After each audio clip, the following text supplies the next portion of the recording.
To order. Good evening. Welcome to the City of San Mateo Planning Commission meeting for April 28th, 2020.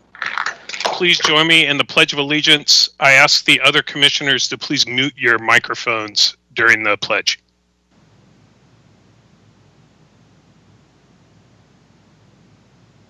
I pledge allegiance to the flag of the United States of America and to the republic for which it stands, one nation, under God, indivisible, for liberty and justice for all.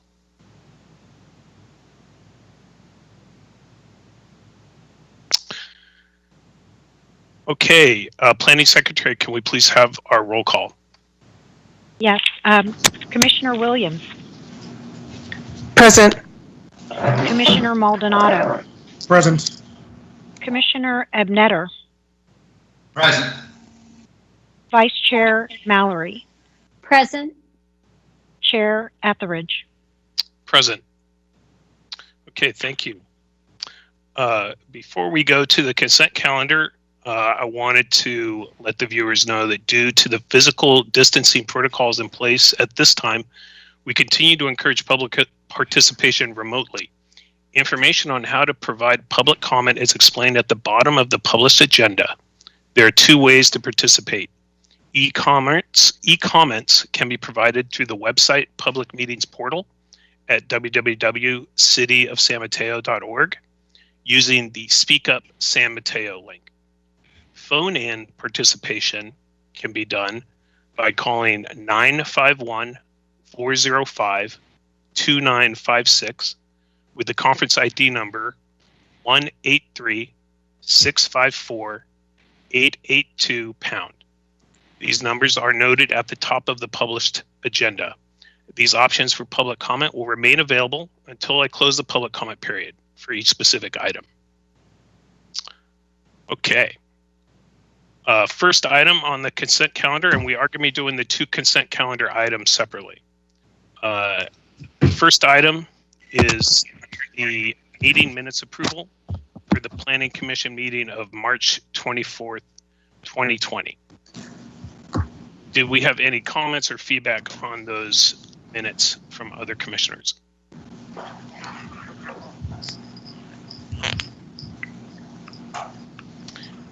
If we have none, can I get a motion to approve, please?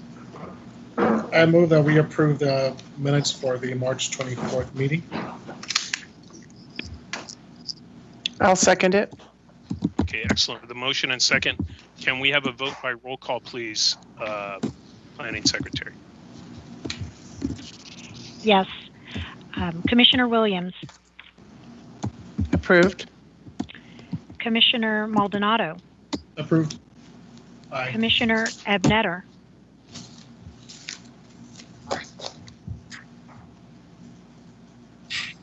Commissioner Ebnetter.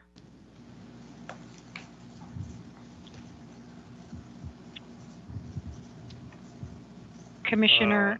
It looks like Commissioner Ebnetter is having some challenges with his audio. Okay. He says he's hearing everything twice from me. Okay. Should I move along with the roll call, the vote, or wait? John, are you on mute?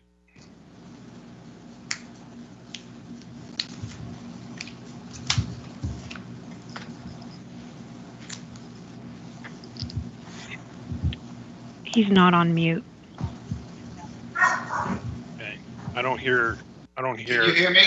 Oh, yes, now I hear you. Okay. Okay. So, Go ahead. Commissioner Ebnetter? Hello? Is that a aye or a nay?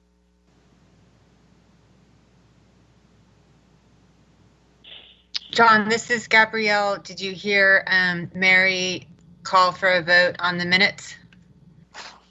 I heard it, but I hear everything twice. Okay. How do you feel about the minutes? We're looking for a yes or no vote on minutes.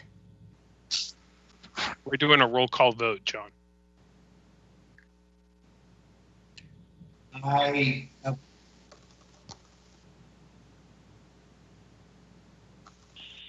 Hmm. Do you have headphones?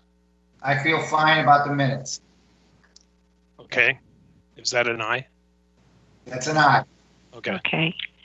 Vice Chair Mallory Abstain. and Chair Etheridge. Yes. So that's a 4-1. Okay. Yep. So item 1 on the consent calendar carries 4 votes in on with 1 abstention. Okay.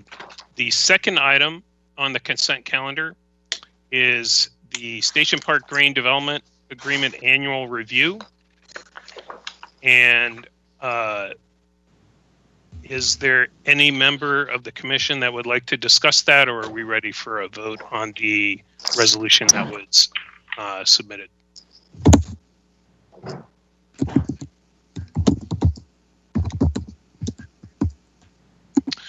Okay, if I'm hearing no comments, can someone please make a resolution to adopt as stated in the agenda?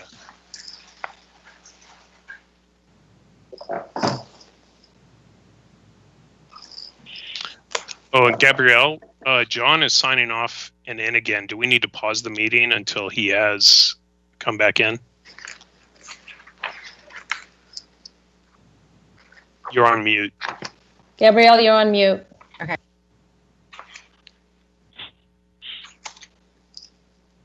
Gabrielle, you're still on mute.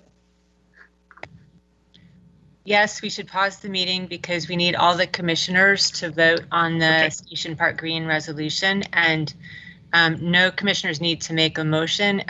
The planning secretary can take a roll call vote on consent calendar item number 2. Okay, excellent. Well, then let's wait for John to log on. And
Secretary, can you please take the vote on the consent calendar item number 2?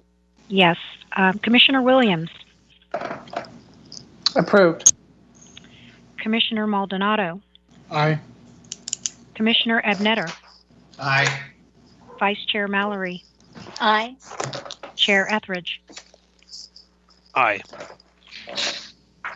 Okay, consent calendar item 2 passes 5-0. We can move on now to the public comment portion of the meeting.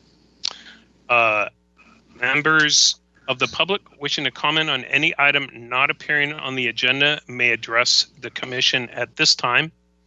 And again, there are 2 ways to participate.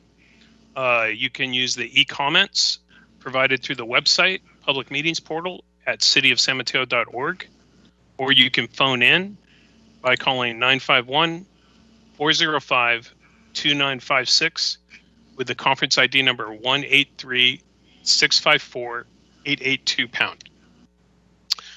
And Ms. Secretary, can you please let me know if we have anybody planning to make public comment at this time? There are no public comments at this point, either written or through the phone. Okay. Should I leave public comment open as we move to the next item, just in case a comment does come in, or should I,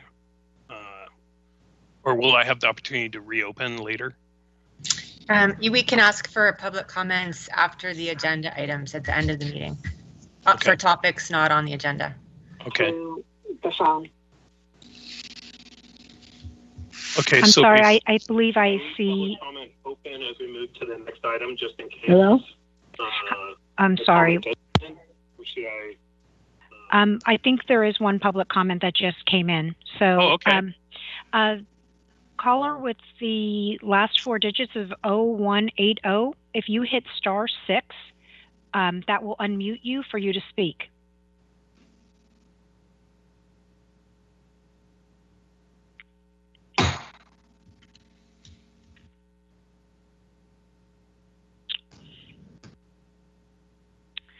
I'll repeat it one more time. The caller with the last four digits of 0180, if you'd like to speak, hit *6 on your phone and you will be able to speak. If you just want to listen in, that is fine as well, but just hit *6 if you'd like to speak.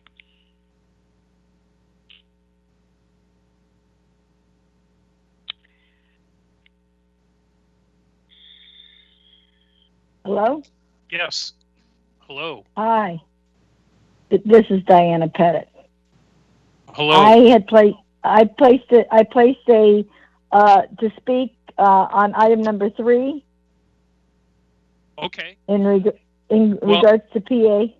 Yes, But I don't ma'am. think this is the time. Yeah, that's right. That's right. Well, if you'd like to hold on, or you may want to dial back in, but we are actually going to go to that agenda item next. And we're going to have a presentation from the staff first, and then we're going to go to public comment. So then you can just dial in on the same number and give your public comment then. Okay, thank you. Okay, thank you. Ms. Secretary, any other public comments? There are none at this time. Okay, well then let's go ahead and close public comment and go ahead and move on to agenda item 3 on our, which is the study session on the city-owned downtown affordable housing and parking garage sites. And before we begin this agenda item and go to Mr. Brennan's presentation, I do want to remind the public that the scope of this study session is specific to the revised design changes arising from this previously studied 5-story design to this new proposed 7-story design. This increase in height is authorized by state law and supported by the San Mateo City Council for this project. So I just want to make sure that we're clear on what the scope of this study session is for the Planning Commission. And we can go to you, Mr. Brennan. Okay, let me share my screen.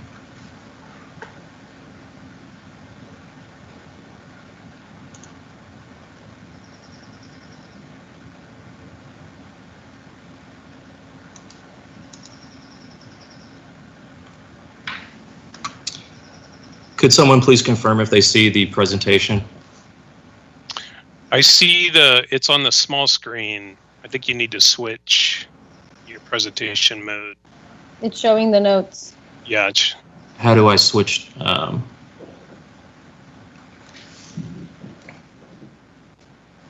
There we go. We can see it now. Well, okay. Give me one moment, please.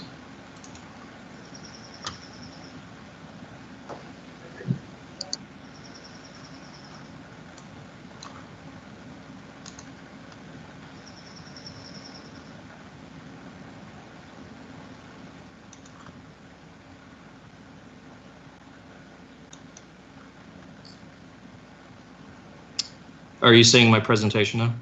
Yes. No. Oh, yes. Okay, great. Looks good. Okay, thank you. Good evening to the Planning Commission. My name is Philip Brennan. I'm the project planner for PA 19033. I want to provide a brief overview of the presentation agenda for tonight. Please note that this is a joint presentation with the project design team. I'll be providing some background information for context an overview of the revised project scope, and touching on the design development of the project before passing it along to the design team. They'll review with you in detail all aspects of the project's design, including parking and various design considerations, as well as the anticipated timeline moving forward and discussion items for the commissioners. Provided here is the project timeline before both the Planning Commission and City Council. The Planning Commission originally reviewed this item at study session. They reviewed the 164-unit 5-story residential building and parking garage design. That design was brought back to the council for a project update in November of 2019.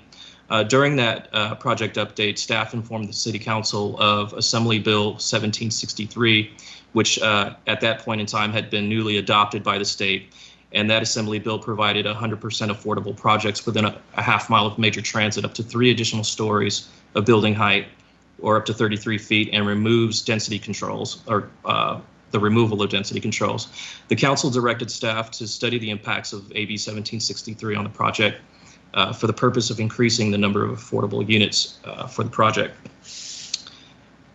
In February of 2020, MidPen presented the conceptual designs of the 7-story residential building and discussed the financial and timeline ramifications.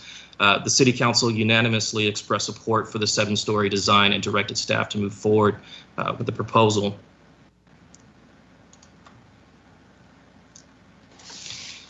The primary components of the project have remained the same. This is a multifamily development and parking garage physically connected by a pedestrian bridge above Fifth Avenue. The 7-story multifamily building will provide 225 affordable rental units and include on-site amenities such as a learning center, community room, and bike storage. The 5-level garage will accommodate 696 total parking spaces, including 532 public stalls. In terms of the apartment unit breakdown, on the low end, the residential development provides 65 studio units and 59 3-bedroom units, and so a pretty even mix of units ranging from studios to 3 bedrooms. The project site is just over 100,000 square feet combined. It's located in the downtown plan area. The existing site is a city-owned surface parking lot, which accommodates 235 parking spaces. The parcels are located in the Central Business District Support Zoning District. It should be noted that residential uses in the CBDS are encouraged to provide housing opportunities for downtown employees, as well as existing and future residents. Provided here are just some elevations or visual perspectives taken from the residential parcel, looking as we look, I guess, clockwise. We look west towards the train tracks in the downtown area, looking north towards the Windy Hill project, which is currently under construction and nearly finished, south toward the PG&E and proposed garage, and east towards the Japanese American Community Center. Here are some additional visual perspectives. The project site's located in a transition area between the downtown commercial area and residential blocks as you get closer to 101. The block between South Claremont and South Delaware provides a buffer and helps the transition from higher density to lower density. The project does propose some deviations from the zoning code standards as a result of providing additional building height and density provided by AB 1763. The project will seek relief from certain requirements by utilizing available concessions consistent with the provisions of the state density bonus law. Additionally, staff has initiated a proposed code amendment, which I'll discuss momentarily. I did want to make note that the increased building height and density are by right provisions granted by state law, which preempt our local regulations, including voter initiatives such as Measure P, which cap building heights to 55 feet throughout most of the city.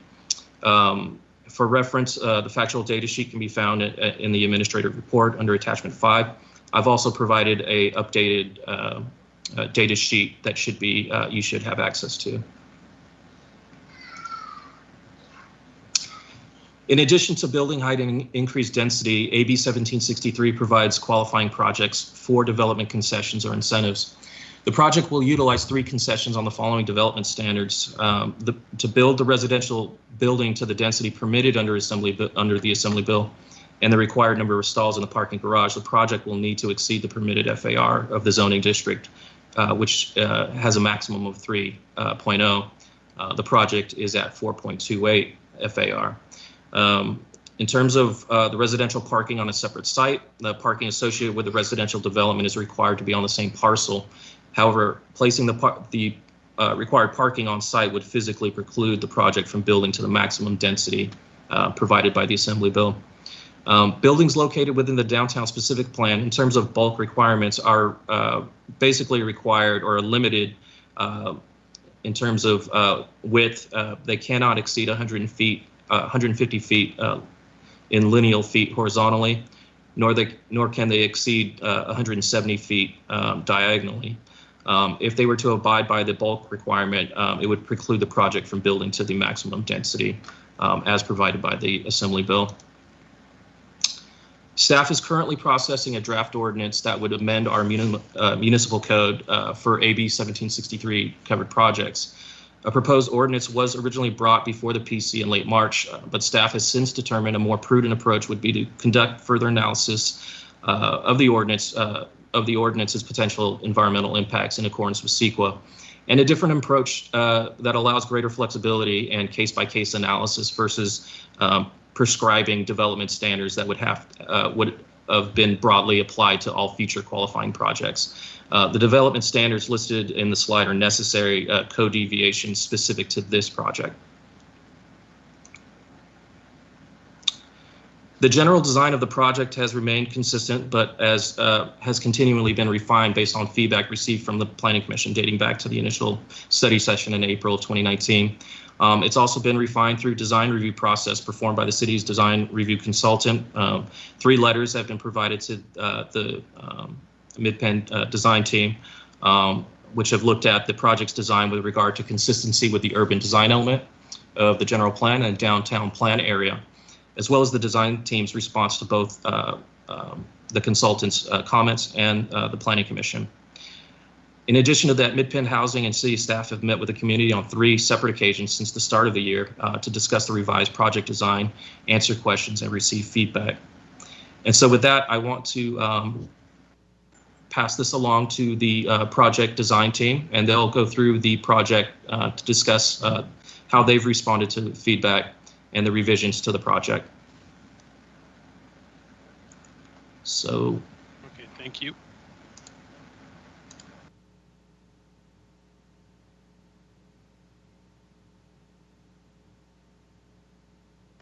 Can everybody see my screen? Yes, and we Yes. can hear you. Thank you, David. Good evening, Chair Etheridge, Vice Chair Mallory, and Planning Commissioners. I'm Nevada Merriman with Mid-Penn Housing. Also on the line, we have Jan Lindenthal, our Chief Real Estate Officer, and Michelle Kim, Project Manager. We have our architect, David Israel, along with his colleague, Bradley Sugarman from BAR Architects. Many of you are familiar with Mid-Penn Housing. We are a nonprofit affordable housing organization, a longtime owner. We also manage our own properties and provide resident services.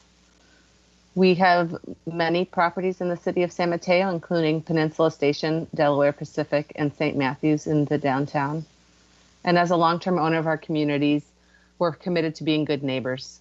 We see this process as just the start of that relationship, and we want to thank you for looking at this with an open mind.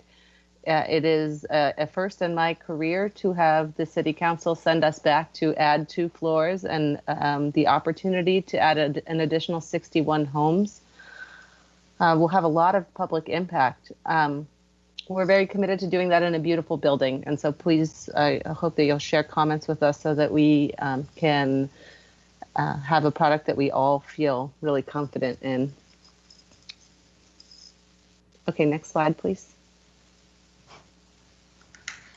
There we go. Oops. This project history is really just in the last 6 months. Since November of 2019, that is when we met with the City Council in a study session. We had several questions for them and needed concurrence so that we could move forward together. And this included getting clarity as to whether or not we would be citing the Worker Resource Center here. Additionally, that had implications for the design and space in the garage. We also saw input as to whether or not we could construct the garage and residential concurrently, which we received support for and think is a positive move, as the previous project had an extremely long construction schedule. We will be moving forward with a 100% electric building, and there were some changes to who we would be serving in terms of target population. But the biggest change as it relates to this evening is studying the increased unit count and height, which is allowed for under AB 1763. As a result of Council's support for that, we met with the Central Neighborhood Association in January. And in February, we had another study session to show findings as to the financial feasibility and a few other conceptual impacts. Additionally, we met with the Homeowners Association in North Central and had a neighborhood meeting in Central Park. David Israel's going to walk us through what we heard and some of the ways that we're responding. Thank you, David. Thanks, Nevada, and thank you, Commissioner.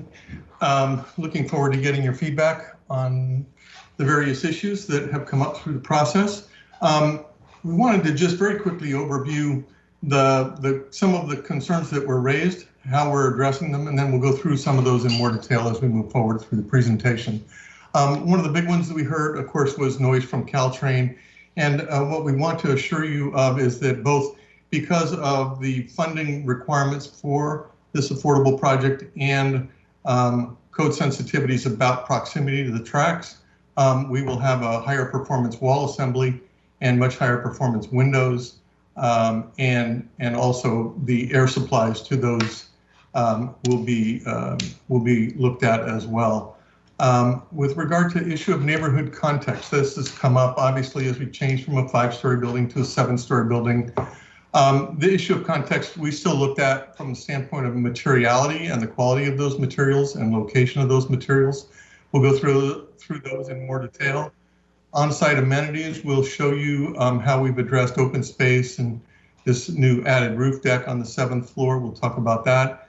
Building height will show you our setbacks and kind of revised massing, which attempt to kind of keep the general character of the original design, but doing it in a way that's sensitive to the added scale of the new project. We'll go through the issue of shared parking and parking management and exterior design and color palette. So here you have a quick overview, the original design on the left, the new design on the right. You can see from an overall perspective, the idea was to keep the general concept that placed the pedestrian plaza closest to downtown, emphasized the corner elements of the building, and we've readdressed the building entry in some ways, and then this reduction in height for this 7th floor plaza we'll get into in a little bit more detail. But that's a general difference between the two schemes. And as we started to look at, increasing the size of the building, obviously one of the things that we started to look at were the amenities that are necessary for the residents to have a successful experience. And one of those is open space. But we wanted to look at it more broadly because obviously downtown is very blessed with the size and scale of the Central Park, and its proximity to the project absolutely, provides additional opportunities for outside space. But we'll talk about that in more detail. I think, as has been mentioned in both the staff report and in Nevada's comments, the basic building block has remained relatively unchanged, with the primary exception of the relocation of an entry point that used to come off of East 5th now comes off of South Claremont, and we'll talk about why that occurs. We have the parking garage in the same location it's always been, but with the removal of the Worker Resource Center and community space. And so we'll go through these changes in a little bit more detail. At the ground floor, I think staff mentioned the increase in the size of our community serving resources, learning center, bike facilities, community room, etc., increased additional office space, and redistribution of some of our back of house areas. And then, as I mentioned before, this reconnection to South Claremont versus East 5th due primarily to two factors. One, a safety issue with proximity to the PG&E substation, and also a goal to try and break down the scale of the building and its massing along on South Claremont. So we'll talk about that as we move forward. So going back to the revised design, the primary differences, as you can see, we've added 2 floors to the top of the building.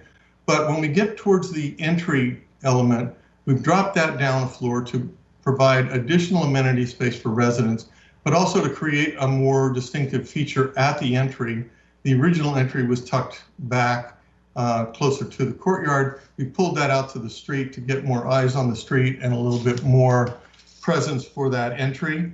And other than that, we kept a similar palette. We maintained the, although they've been redistributed, we retained the bay window concept and all of the balcony. And then most importantly, we took to heart the issue of materiality, where we used to have much more cement plaster facade down at the pedestrian level. We've changed that and added new brick finishes there, and we'll talk about that in a little bit more detail. So the overall context of the building includes areas that are cement plaster, this horizontal siding, which was a product we saw used successfully in the community context, so we use that. We have this brick that we've talked about down at the pedestrian realm, at the main entry and adjacent to the community plaza. Some corrugated metal siding to highlight certain entry features and the parts that sort of separate the building into 2 components. And then these fiber cement panels that exist between our typical windows system to give it more detail and geometry. And then additionally, we've changed our railings to wood railing system because of input on a desire for more warmth and in the material palette. So here's a zoom on that same area that we were just talking about. So this is the revised entry. You can see we've lifted this component of the building up to make a 2-story read at the entry. The horizontal board siding that we talked about here, this would be your cement plaster and corrugated metal siding above. So again, looking at that in even closer detail, you can see this would be the siding, the metal, the corrugated metal, and then the brick at the pedestrian realm and main entry points. As we look at the building, as we come from the 4th Avenue side and we start to head down South Claremont, you can see we've maintained the corner elements of the building, the Juliet balconies, and the projected bay windows. Although we added 2 stories to the building itself, we did not take the bay windows all the way up because we wanted to create a lower datum along the street. And then it's a little bit hard to see in this image, but this is where that additional visual access point is to the central courtyard. So people walking down will be able to see into the courtyard. And then there's the public realm that we've talked about and we've got a lot of input on. Again, trying to soften and reduce the height of these private patios, still giving some level of privacy for residents, but also not creating a harsh street wall environment. And then the last issue we wanted to talk about and get your input on, we did get some comments about the original color scheme and that it felt a bit dark and brown. And so we started to look at other colors. I want to temper this conversation a little bit by just saying the ultimate final color selections are best handled actually out on site, and we plan to do mock-ups to test the various color selections. But we wanted to look at an alternative that maintained the wood components that we have at the balconies and so forth, but start to change the elements in between the corners to something that's more of a grade green that we feel is a bit fresher, a little bit cleaner, and a little less visually heavy. So we look forward to getting your input on that. And then moving on to the garage, I think we've talked about this before, not much has changed with the garage, but we are looking at using this, this flex facade material. It's sort of a scrim that you can use to kind of create some visual texture, but still allows the garage to work with natural ventilation. So we've taken that material, created these sort of vertical fins along the railroad tracks, and then also down Fifth Avenue. And then those will be contrasted with the public art components that we'll talk about in a little bit more detail. Still maintaining, of course, the pedestrian bridge to the garage. And then the other area of the garage that received attention since the last presentation was the facade that faces the PG&E substation and San Mateo Lumber. It's obviously a long facade that's required by PG&E to be completely solid. We are not allowed to have any penetrations in that wall. And it needs to be a wall made of material that doesn't require maintenance, because we can't get onto the PG&E substation site or potentially San Mateo Lumber to do long-term maintenance. So this is suggesting a concrete block composition that creates a visual pattern that reinforces the structural grid, and then also a transition from bottom to top. So we can talk about that and get your input. This is looking from the corner of South Claremont, looking down East 5th towards the garage, and these translucent flex panels here, and the art panel that separates the building into its components.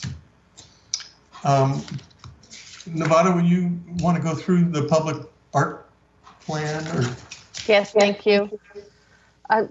Just to mention that MidPen has worked through this process on 2 other communities in the city of San Mateo. We have identified areas in this site plan where we think they're good candidates for public art, and at this moment we're still determining the exact type and also really the approach there, and we will be working with the city's Public Arts Committee. You see, in addition to some proposed locations, the juggler sculpture to the left, which is in front of the Peninsula Station community. That's on El Camino Real, right across from Hillsdale Mall. And then the reference photo to the right is just something larger, a mural that's really can be seen from further away. And that's a Mona Karen mural in Union City, adjacent to the BART station. So we take great pride in our approach to public art and want to do that together with the process that you've set up. Next. In terms of parking, one of the city's major objectives in the RFP was to not only replace the existing stalls, but add to the downtown supply of public parking. And this proposal does that, along with the creation of 164 stalls dedicated to the affordable housing residents. We're working on a parking management plan in order to fulfill the top priorities right now of the city, which have been articulated to us as minimizing the impact to the surrounding neighborhood, maximizing public parking spaces, and also assigning the parking spaces themselves to households in an equitable fashion. We propose to allocate parking spaces to a proportionate number of studios, 1 bedrooms, 2 bedrooms, and 3 bedrooms. And we'd be happy to take questions on that. We're further developing the details of this and of a shared parking arrangement with the city. And some of the populations we intend to serve with this property have historically very low car ownership. In addition to that, we will be we will be participating in the bus pass program that Samtrans has for 100% affordable housing. So everybody over the age of 5 will receive a bus pass. Next.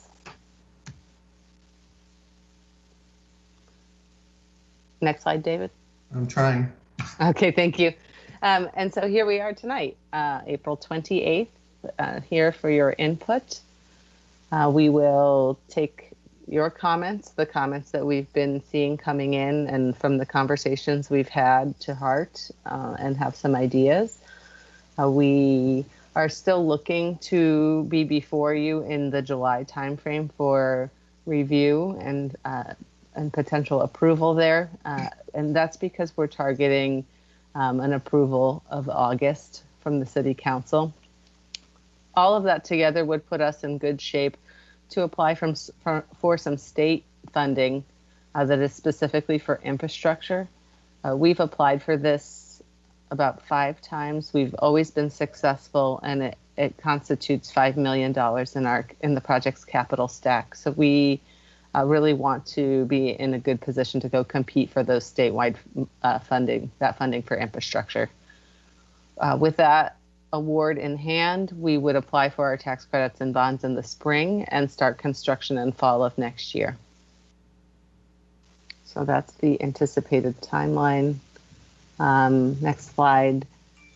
We've identified some of the comments that we've heard, some of the directions that we've started to explore in this particular PowerPoint, along with a couple of the themes from Mr. Cannon's review.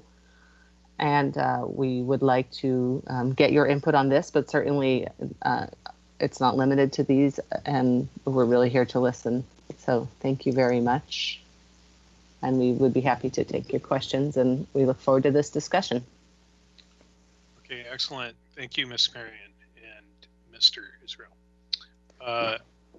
Before we go, Mr. Brennan, did you have anything else to present?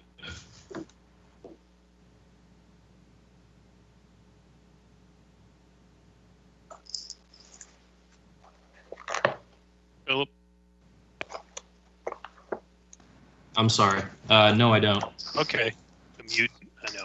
Yeah. Okay. Before we go to public comment on this item, I want to go around to the other commissioners to see if they have any questions for the staff or the applicant. But before we go to those questions, and I know Commissioner Maldonado already has a question, I want to remind the public that there are 2 ways to participate, again, for public comment on this agenda item. One is through the website, public meetings portal, cityofsanmateo.org, using the Speak Up San Mateo link. The other is the phone-in participation, which can be done by calling 951-405-2956 with the conference ID number 183-654-882. cityofsanmateo.org, using the Speak Up San Mateo link. Okay. We'll go first to questions for staff and the applicant. Let's start with Commissioner Maldonado. Thank you, Mike. Philip, I do have a question. Understanding that the Planning Commission at the last meeting voted for amendments 1763. Yes, and then you presented that you are going to create, or you're looking to create updated amendments. Are those going to come back to the Planning Commission for a vote? Or did we just at the last meeting vote, and then you're going to create those This is Gabrielle, the Assistant City Attorney, and yes, the revised amendments will return to the Planning Commission for consideration. Okay, thank you. That's my only question, Mike. Okay, thank you, Ramiro. Commissioner Williams? Yes, can you hear me? Great. Yes. I'm not muted. Great. Nope. Thank you for your presentation. That was very helpful and exciting project. I have a couple of things I just wanted to get clarified. So in going through all the drawings and information in the packet of information, I was looking at the shadow studies on page A104 of the drawings. And, you know, going from a 5-story to a 7-story building is a huge impact. Obviously positively because it's more units, but also not necessarily so great in terms of the shadows. So my question is, did you, can anyone tell me what the difference is between the winter solstice at 3 p.m. for the 5-story version versus the 7-story version? In other words, if I look at my drawing, the winter solstice at 3 p.m. is really casting a long shadow to the, I guess that's to the north, and you know, affecting the buildings across the street. And I'm wondering how much different is that from, you know, 1 or 2 stories lower? Yeah, I can. Bradley, I don't think we have that dimension with us today, but it's certainly something we can come back to you with. But I will tell you that it is one of the reasons that we stepped the building down at the 7th floor where we did it, because it allows for better solar penetration, and it just gives us a you know, less shadow impact in the area where we expect, you know, people coming and going from the building. Okay. Yeah, I mean, because I meant to say that not only in the winter solstice diagram, but also the next one, which was the equinox at 3 p.m. You know, both of the, you know, I mean, those indicate that there's a long shadow across the street. So that would be one question. Okay, so let me see if I had other. I think you might have answered some of the others. Well, a couple of more incidental things. What height, ceiling height in the units are you guys proposing? Is it a typical 8-foot ceiling, like is, you know, standard in most residential? It's just under 9. Okay, so it is a little bit higher than normal ceiling space, ceiling height. Yeah. Okay. 8 foot being standard or minimum, I guess. Yes. Okay, thank you. That's all the questions I have for now.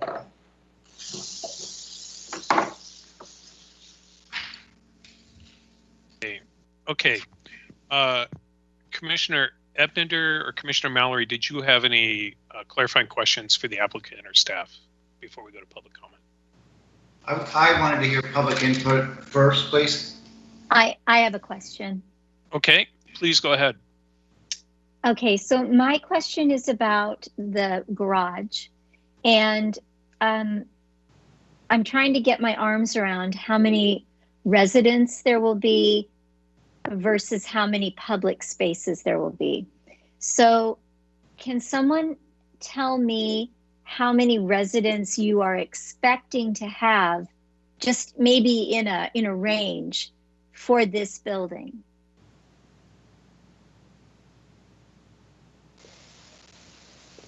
This is Nevada with Mid-Penn. For 225 units, we would expect approximately 500 residents.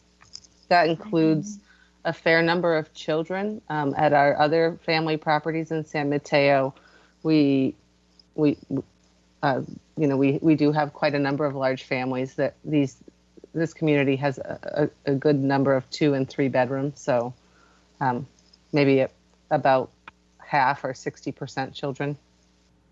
Okay, and so then, if I remember right, there are going to be units that have a preference for San Mateo employees, right? Yes, that's right. One of the other city priorities is for the community to have a significant preference for city employees. It's really public employees, city and county employees, and some other. Okay, yeah. And then what's the percentage that will be preferred than public employees? Right now, it looks at 25%. That's something we've tried to keep constant. Okay. And so you mentioned also in your opening remarks that typically you don't see a lot of car ownership with the families that are then residing in these buildings. So I was just trying to kind of do my math that how many cars we would be expecting in that garage to be resident cars. And I know there's an allotment for the number of residential parking spaces, but I wondered if there had been a parking survey. I've kind of heard rumblings of that, but I haven't seen anything that looks like a parking survey. Is that something you've done, and is it something that we can see? Oh, we have a lot of data from our properties in San Mateo, and we are in the midst of analyzing this and working with Ms. Kathy Kleinbaum to really try to project what our future residents, what the car ownership will be, and then use the 164 residential stalls. And in addition to that, adding the shared parking agreement, bringing that to a number that we think is going to meet the demand. So that's something we're working on, and I don't know if Ms. Kleinbaum wants to say anything more about that, but it's something that we certainly would expect to have made a lot of progress on, so significant, such that we could come back before you in July and proceed to the City Council. It seems it's a very important component for how we're going to make it all work. And so sorry. If you would like me to add to it, so we really just think that the parking demand is very complementary between the public parking and the residential parking for this project. The parking for the parking lots that we're replacing is all 10-hour spaces and all primarily used during the midweek, midday hours. And residential parking demand is really in the evenings and on weekends. So we feel like a shared parking arrangement that all of the residents that have cars could easily be accommodated in the public parking garage without disrupting the ability to provide the necessary public parking that this project is providing. And so has there been a parking survey?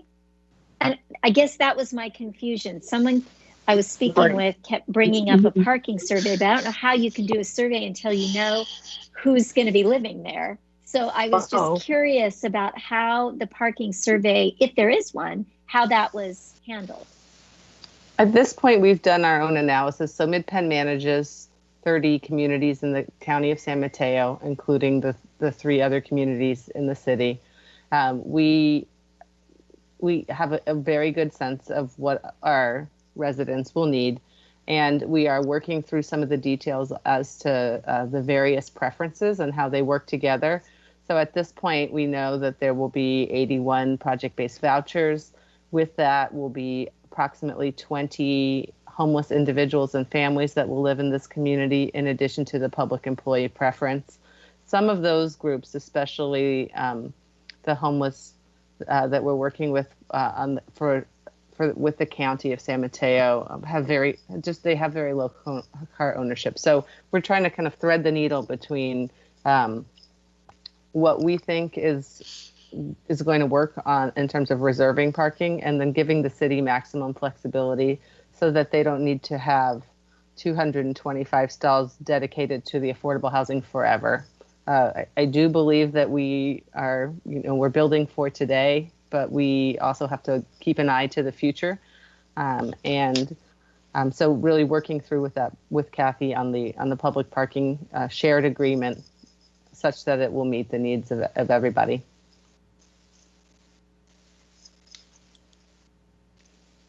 Okay, thank you. Okay, excellent. Thank you, Commissioner Mallory. So we will go to public comment stage. I will again repeat 2 ways to participate. E-comments can be provided through the website public meetings portal at cityofsanmateo.org using the Speak Up San Mateo link. Phone-in participation can be done by calling 951-405-2929 2956 with the conference ID number 183-654-882#. And with that, we will open up public comment on this agenda item. Madam Secretary, do we have any public comments? Yes, we have 3 calls on the line, and we have 18 e-comments. I will be taking care of the comments on the phone, and Aaron Fellers is my coworker, will be doing the email comments. Caller with the last 4 digits of 0180, if you would like to speak, please press *6 and you will be able to speak.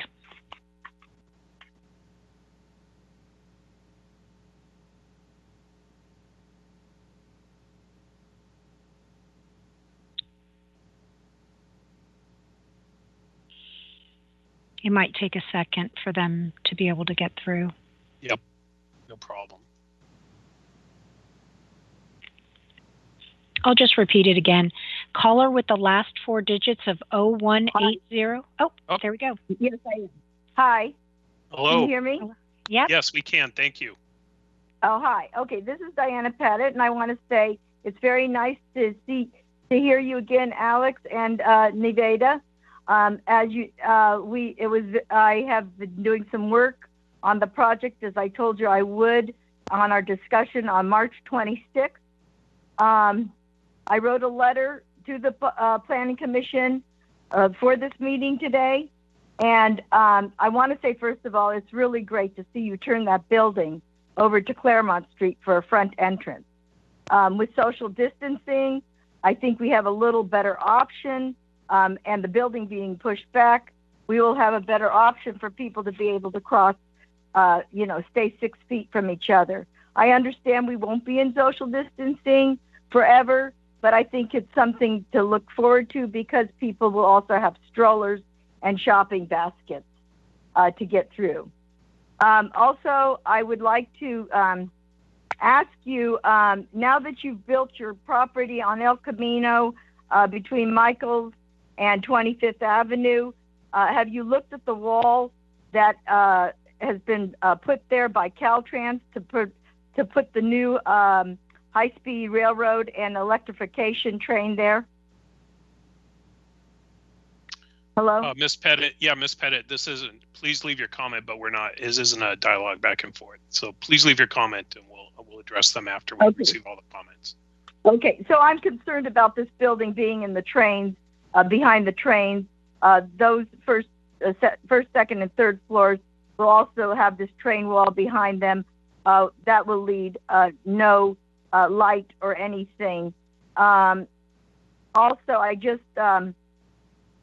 cars accessibility, I guess there will be no cars accessibility next to the train tracks, between the train tracks and the building. So you will not make a left or a right onto Fifth. I just want to say that I would like to see, I know you've done a lot of work here.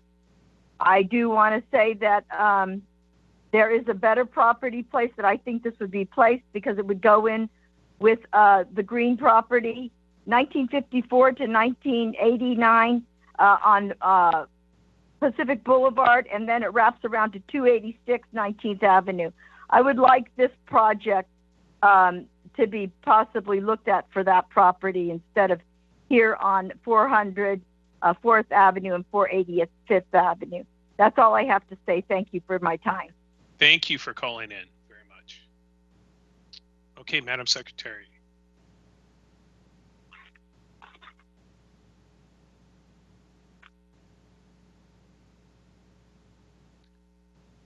Do we have another caller on the line? Yes, we do. The caller with the last 4 digits of 7088. If you would like to speak, please dial *6 and you'll get on the line.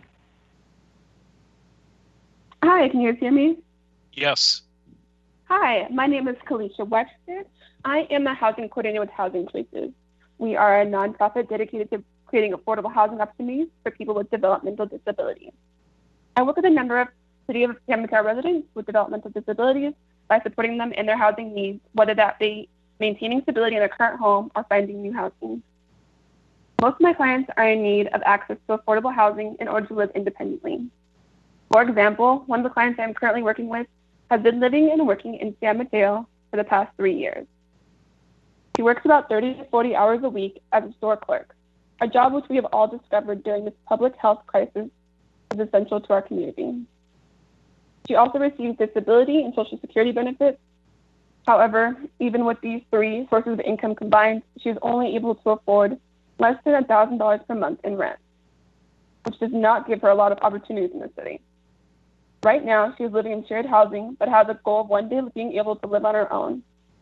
Unfortunately for her and many of the people with developmental disabilities living in San Mateo, this goal is nearly impossible to attain and becomes more difficult every year. Rents continue to surge and incomes do not keep up. Many of the people living in San Mateo with developmental disabilities, whether they are able to work or not, will never be able to afford market rate rent. There are hundreds of people in the city of San Mateo living with a developmental disability, and the decision you make tonight could have a significant impact on their lives. This is an important project for the entire community, but most especially for people with developmental disabilities. The location of this project near public transit and services makes it particularly relevant to the needs of people with developmental disabilities, most of whom do not drive or own a car. I urge you to vote to move the Downtown Opportunity Site project forward and provide direction to the developer so that some of the most affordable rental apartments are subject to a preference for people with developmental disabilities. Thank you for taking the time to consider our request and for supporting affordable housing development during the ongoing housing and public health crises. Okay, thank you for calling in. Madam Secretary, we have a third caller on the line. Yes, we actually have two more callers now, another Okay. person added on. Caller with the last four digits of 7779. If you hit *6, you will be unmuted and able to speak.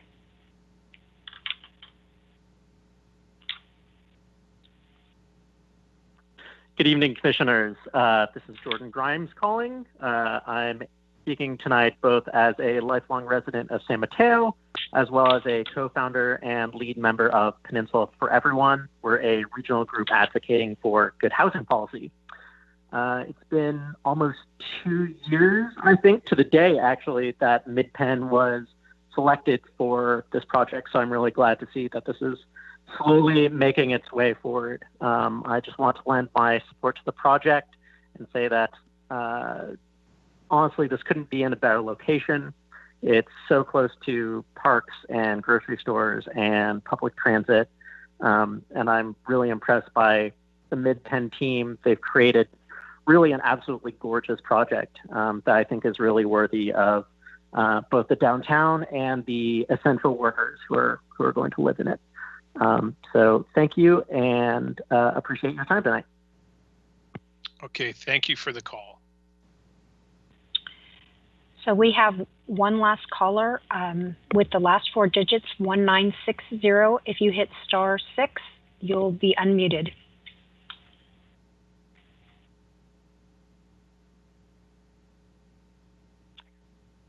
Hello? Yes, hello. Hi, this is Alex Melendrez I'm representing the Housing Leadership Council of San Mateo County.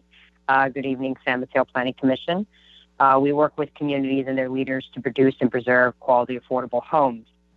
We're extremely excited to see the potential for an increased number of homes at an increased level of affordability for Mid-Penn's downtown opportunity sites. I want everyone to imagine what 61 additional affordable homes would mean to people who would need it the most.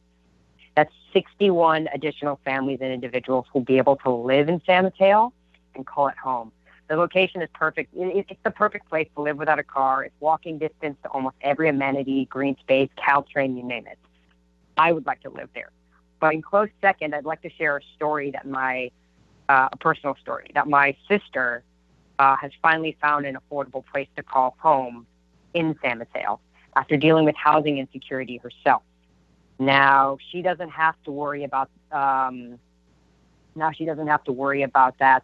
She's flourishing with my nephew, And it's all because San Mateo works to create affordable space. And there are so many more like her, countless, someone's family member. The wait list for existing affordable housing developments are fairly large, and we continue to be part of the solution and provide people like my sister a quality, affordable space, a shelter, a home, when we support more affordable housing. Every unit has a name, a face, a family member in my case, and a story. So let's welcome them. And I ask that you please move forward with these affordable homes. Thank you very much. Thank you for calling in. Do we have any other callers on the line at the moment? We have no other callers. I'm going to hand it over to Erin Fellers, my co-secretary, who has at this time 20 comments that she will read out from our e-comments on Speak Up San Mateo. Okay, excellent. Thank you.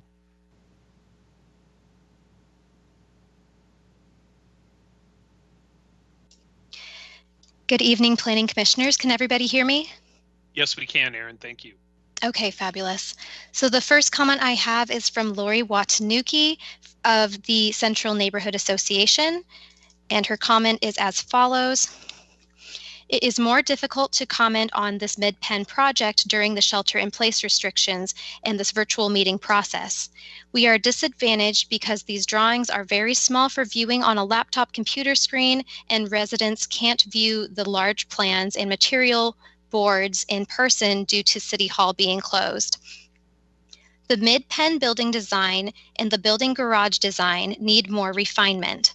They do not blend into surrounding areas or transition well from Windy Hill to Mid-Penn to our smaller scaled single family neighborhood. Show pictures, please.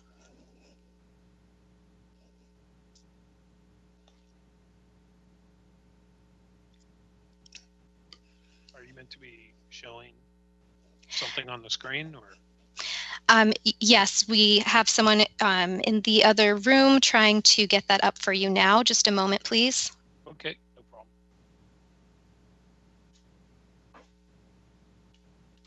Actually, I think I see the pictures are on the YouTube.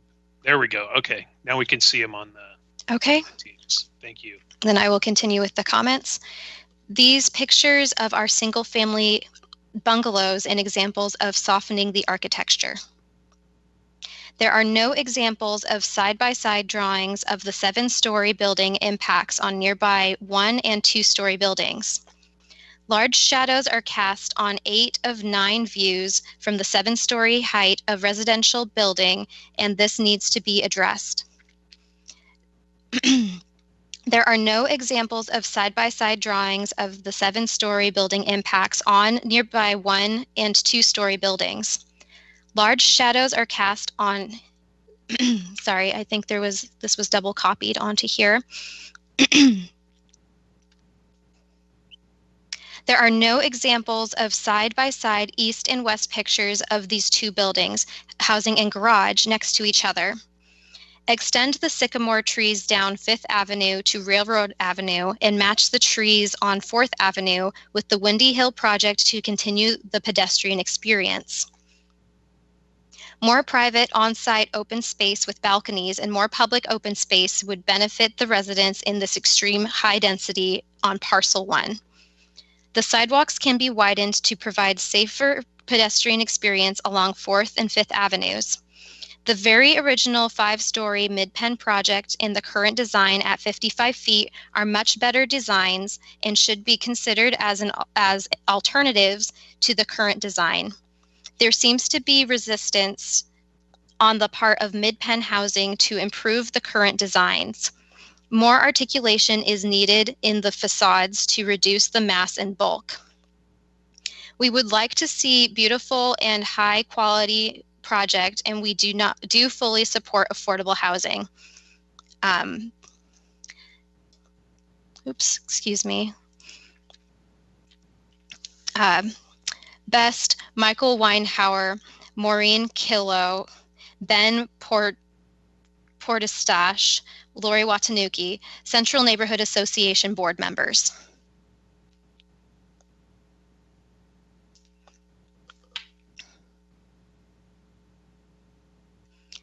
Okay, the next comment is from Jonathan New. Hello, thank you, Council, for the opportunity to comment. My name is Jonathan New, and I am a new homeowner living just north of downtown San Mateo. I am strongly in favor of this project. This location is fantastic. It's a short walk to grocery stores, restaurants, and the park. It is also within walking distance to Caltrain and bus lines. It's great that so many more people will have easy access to these great amenities. I have no problem with the height. In fact, I wish it could be taller. While addressing the housing shortage, more downtown housing will let more people live, work, and play downtown, strengthening local business. Its walkability and access to transit will help reduce residents' carbon footprints. Let's build these homes and more like them.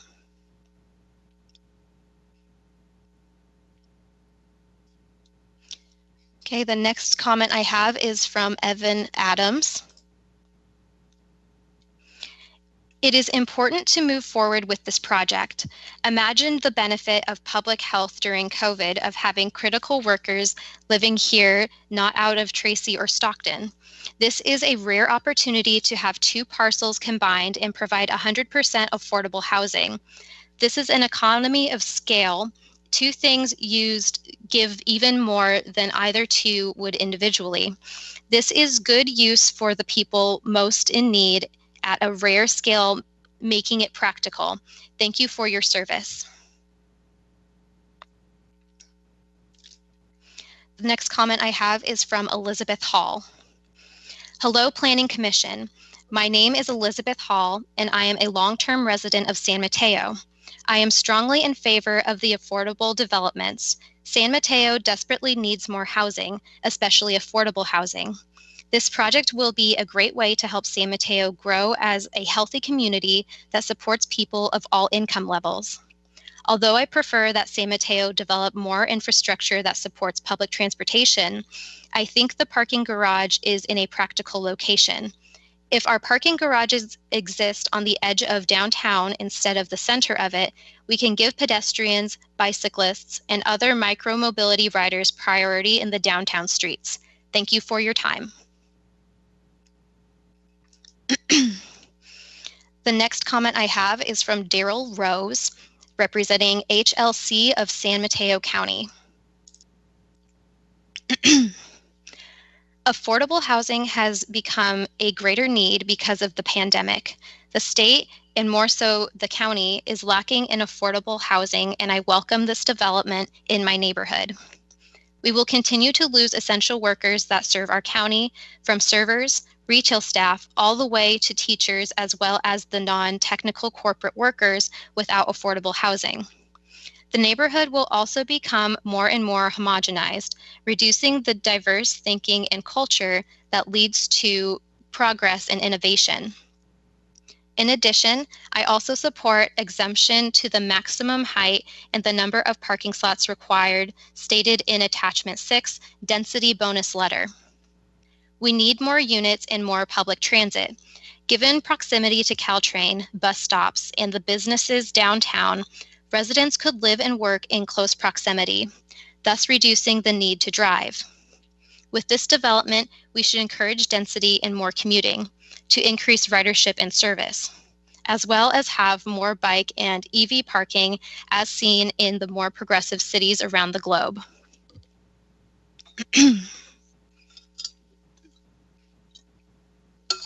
Pardon me. The next comment I have is from Claudia of OSM. I'm very happy to see affordable housing will be provided for 255 low-income people downtown. I thoroughly support the project. I think it's great. It is sorely needed. Please approve it. The next comment I have is from Chet Lexfold, representing Peninsula Democratic Socialists of America. As a renter in San Mateo, I support the city-owned affordable housing project. Due to its commitment to affordability plus its proximity to downtown and public transit, this project is well suited to start to fill the desperate need for affordable housing in San Mateo. I urge the Commission and the city to make as many units as possible affordable for extremely low income people and accessible for people with developmental and physical disabilities. Further, I urge the Commission and City to dismiss bourgeois concerns about building height, traffic, and parking. Such petty concerns should not stand in the way of material improvements for those struggling in finding housing near work or family. People desperately need affordable housing, and this is a good project to help fill that need. The next comment I have is from Kelsey Baines, representing Peninsula for Everyone.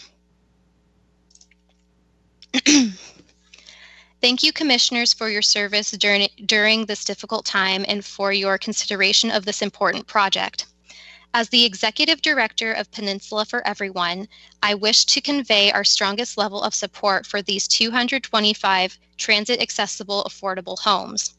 I urge you to support this desperately needed housing.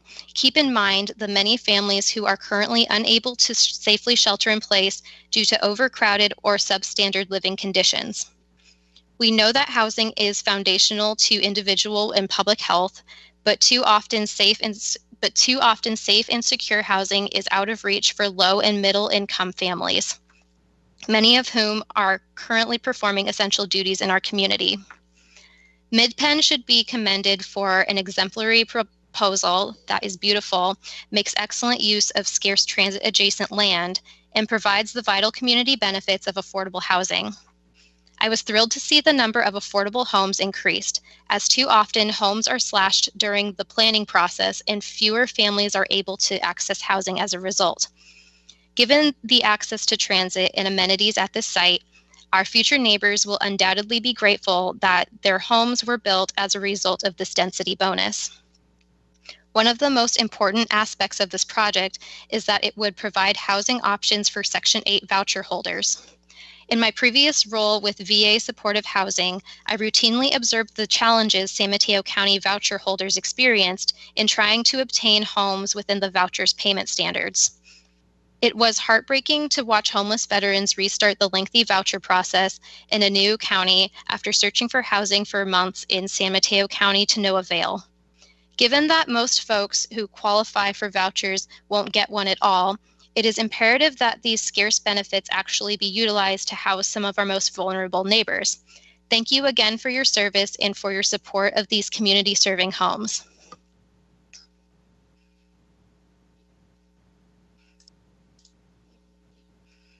Okay. The next comment I have is from Adam Nugent, representing Home Association of North Central San Mateo, speaking for myself. I am speaking as a nearby neighbor of this project who sees extreme and unhealthy overcrowding throughout my neighborhood, North Central. Our shortage of available housing is the urgent moral crisis of our city today, a crisis that will be exacerbated by the pandemic we are living through as people lose their jobs and their savings.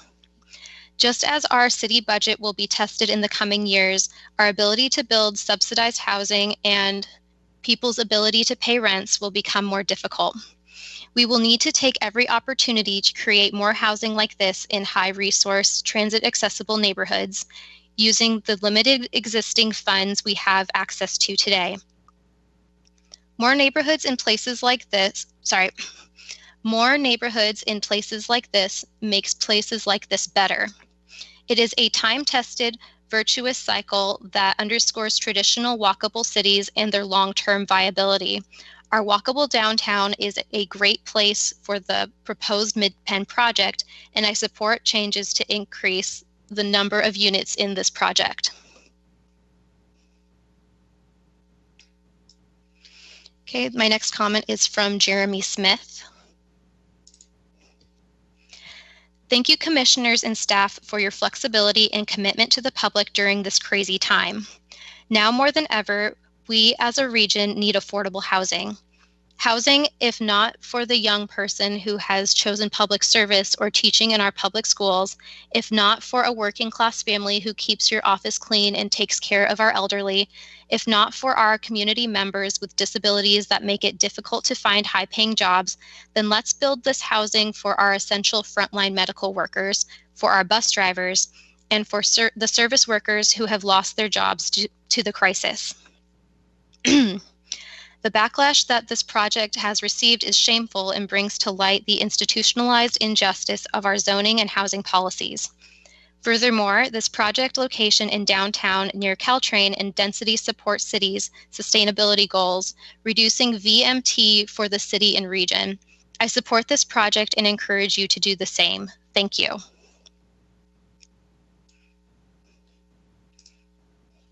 My next comment is from Daniel Tam. My wife and I are very supportive of this project. San Mateo needs more affordable housing and downtown seems like the right place for this since it is a taller building.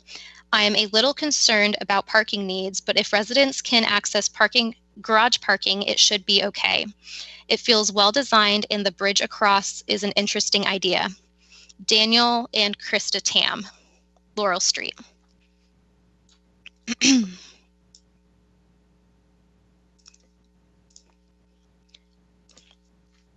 The next comment I have is from Carol Steinfeld. Please approve the Please approve the highest density for city-owned site for the affordable housing development. Downtown San Mateo is ideal for affordable housing and rents under $2,000 as could be provided by this project are critical for a whole community economy and high quality of life. Publicly owned housing developments are a critical need in our limited housing market here. I am on the board of directors of an affordable housing complex for 2 low-income senior citizens in Palo Alto, and I see how critical this need is. We have a waiting list of more than 500 people. Thank you.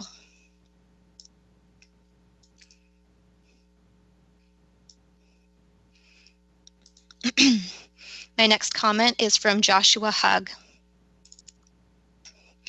Dear Commissioners, I live down the street from the proposed affordable project at 480 East 4th Avenue and will likely be walking by it regularly on my trips downtown to patronize our local businesses. As such, I am writing this brief note to convey my strong support. This is exactly the project we need, and it is the perfect location to provide sustainable, walkable, equitable housing that serves a chronically underserved segment of our community. The enhanced height and density maximizes the beneficial impacts to our community, and we should be proud the city is again taking a leadership role in meeting the fundamental needs of our community. Thank you for your consideration, Joshua Hugg.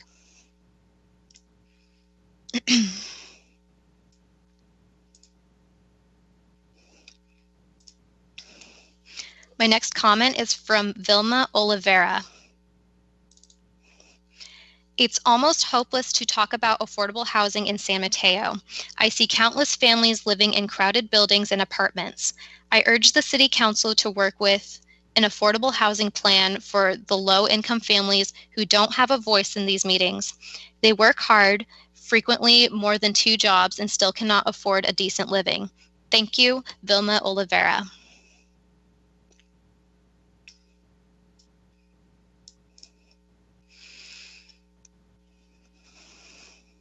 My next comment is from Adam Lorraine. Good evening, Commissioners. I've been a San Mateo resident for over 20 years, and I heartily support Mid-Penn Housing's revised application. This is simply the best, most promising, and most beneficial project I've seen come before you in years of attending meetings. It is 225 affordable units and will help San Mateo meet its longstanding priority to increase affordable housing, probably more so than the next 20 development applications combined. Pardon me. It's also in one of the best possible locations for such development in our city, with the most with the most positive value for the fewest negative trade-offs. It's the best possible fit for all the same reasons that made MidPenn's initial proposal a great development for our city. Please do not be swayed by audacious complaints about the number of parking spaces in a transit-oriented development that also comes with an adjacent, brand-new multi-story city parking lot with shared parking arrangement. Other neighborhood complaints raise issues nowhere near as important as our city's desperate need for affordable housing for these lower incomes, such as the essential workers we all value so dearly today. Please approve this application and allow its concessions and code deviations necessary to maximize the critical affordable housing this project can provide. Thank you for your consideration.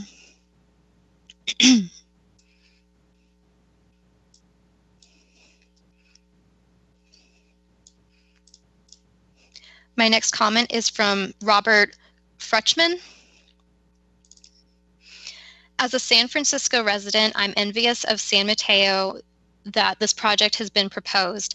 In SF, it is rare that we see 100% affordable housing proposed at scale. Affordable housing is an asset to treasure wherever you live. It means that the people in your community can stay there. As a millennial, so many of my friends have been forced to move out of the Bay Area due to housing costs, and so many other people I know are forced by rising rents to stay in small apartments or unstable living situations. The stability provided by affordable housing gives people a chance to thrive. My only critique is that this project would be much cheaper if only the parking were not required. We have had great success in reducing the cost of construction by eliminating parking minimums.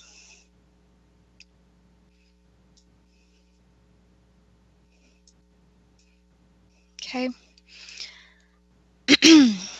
My next comment is from Isaac Adam Gendler, representing Independent Research Practice.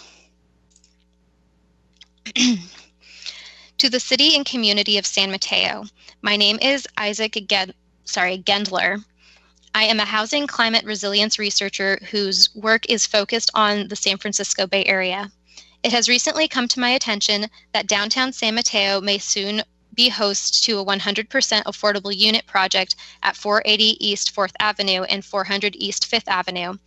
The geographical positioning of the venture would simultaneously make the city more just, equitable, and climate resilient place to live for all.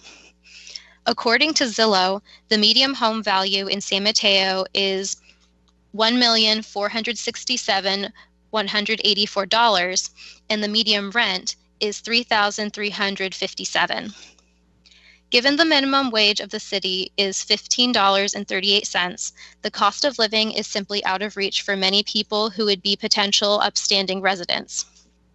If the proposed project is constructed according to its current specifications, it will contain 225 units of 100% affordable housing, half of which are designated as low and extremely low income units.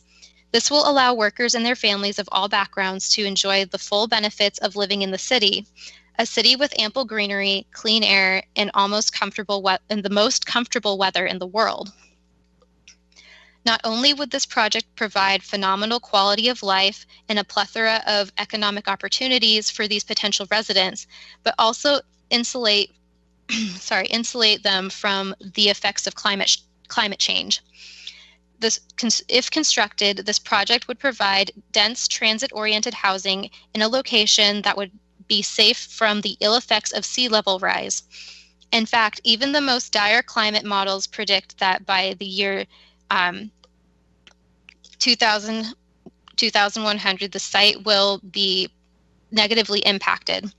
It would be a secure distance from the wildland-urban interface, ensuring that residents would be spared from wildfires. The units will be constructed to the most current building codes, guaranteeing a safe indoor environment and to counteract a hazardous outdoor environment, such as wildfire smoke or a global pandemic. It is understandable that some residents are concerned and hesitant about these changes. The height of the buildings is above the average San Mateo home, and the architecture may be seen as unfamiliar.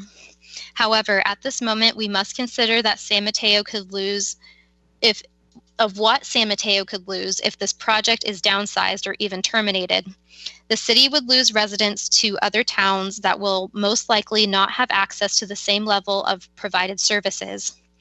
They may be forced to supercommute over an hour to work, leading to great financial, psychological, and physiological stress.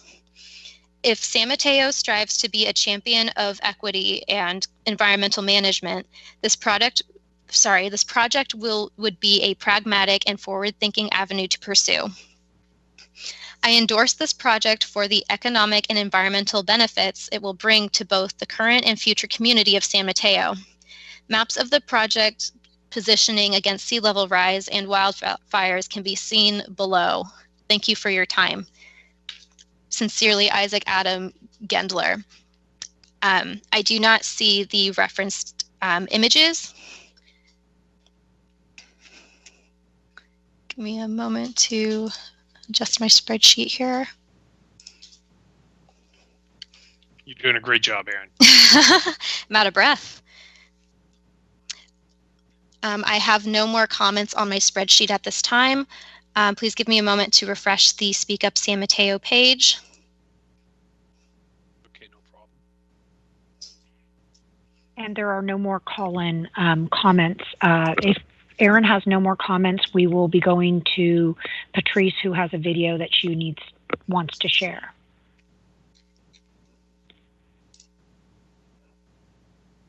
Yes.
Other people are bushy, so there's no bed.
Okay.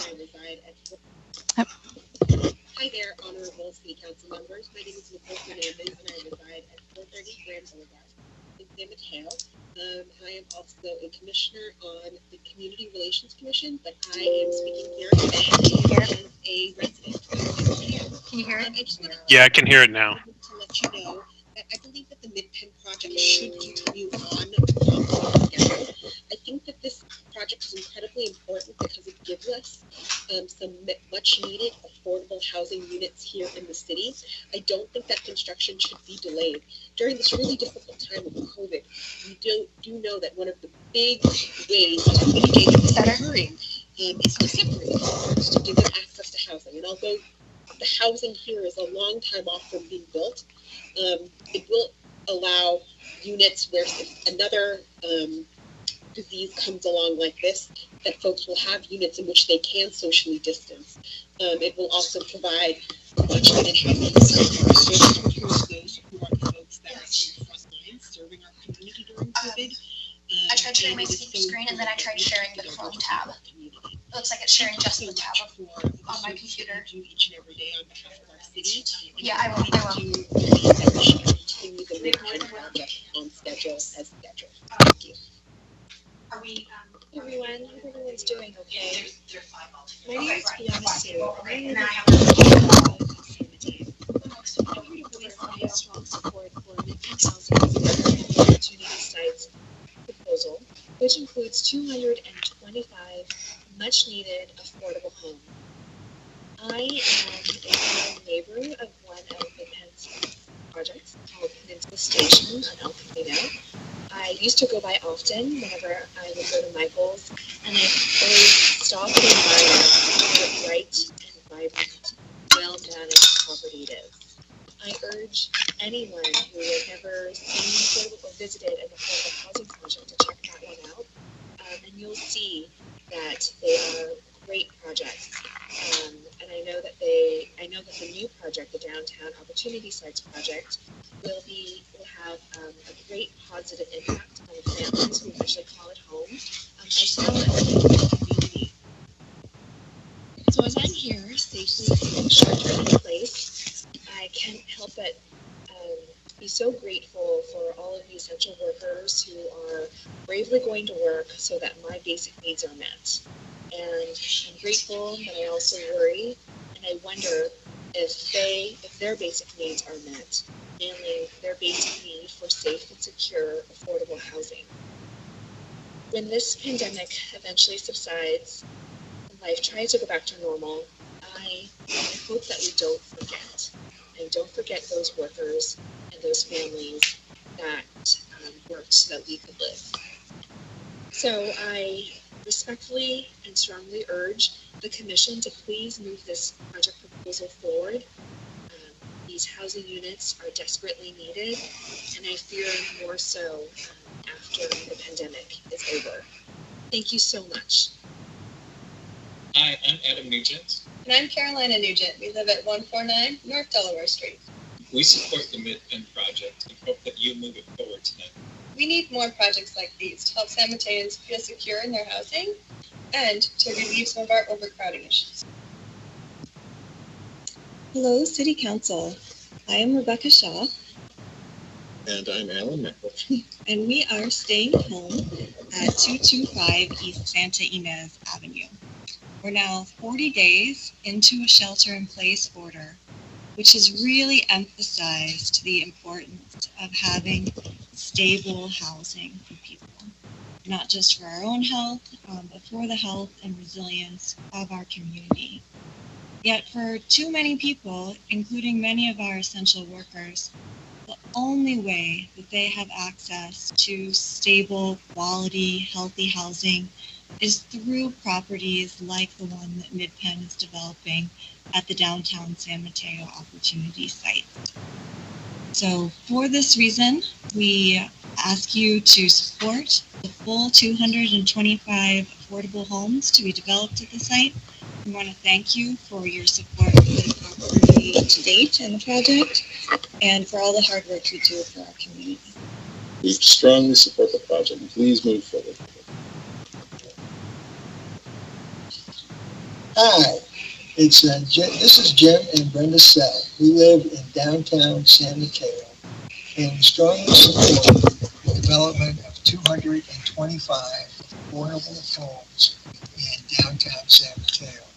We feel the city of San Mateo is obligated to maximize the utilization of scarce public land. This obligation is to all the citizens of San Mateo. Thank you. Affordable housing is absolutely essential to San Mateo today for our educators. As in San Mateo County, we are literally bleeding teachers because of the cost of housing. For our first responders, our firemen and policemen who have to travel as far as 2 hours each day to serve us, and who, in a dire emergency such as an earthquake, would have to come that far to rescue us. And for our essential workforce who provide quality of life to us each day. And most importantly, to our heroes of today, our nurses and healthcare workers. The lack of affordable housing denies San Mateo its historic diversity of character and the quality of its culture.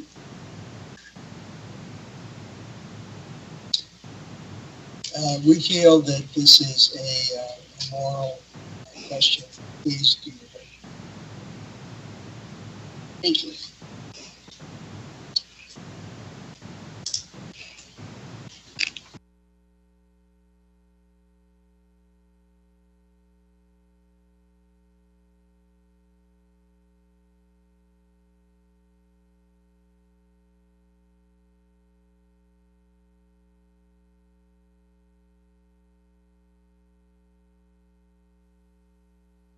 Yes, we have one more phone call. Okay. The person with the last 4 digits of 9440, if you can hit *6 to unmute yourself to leave your comment.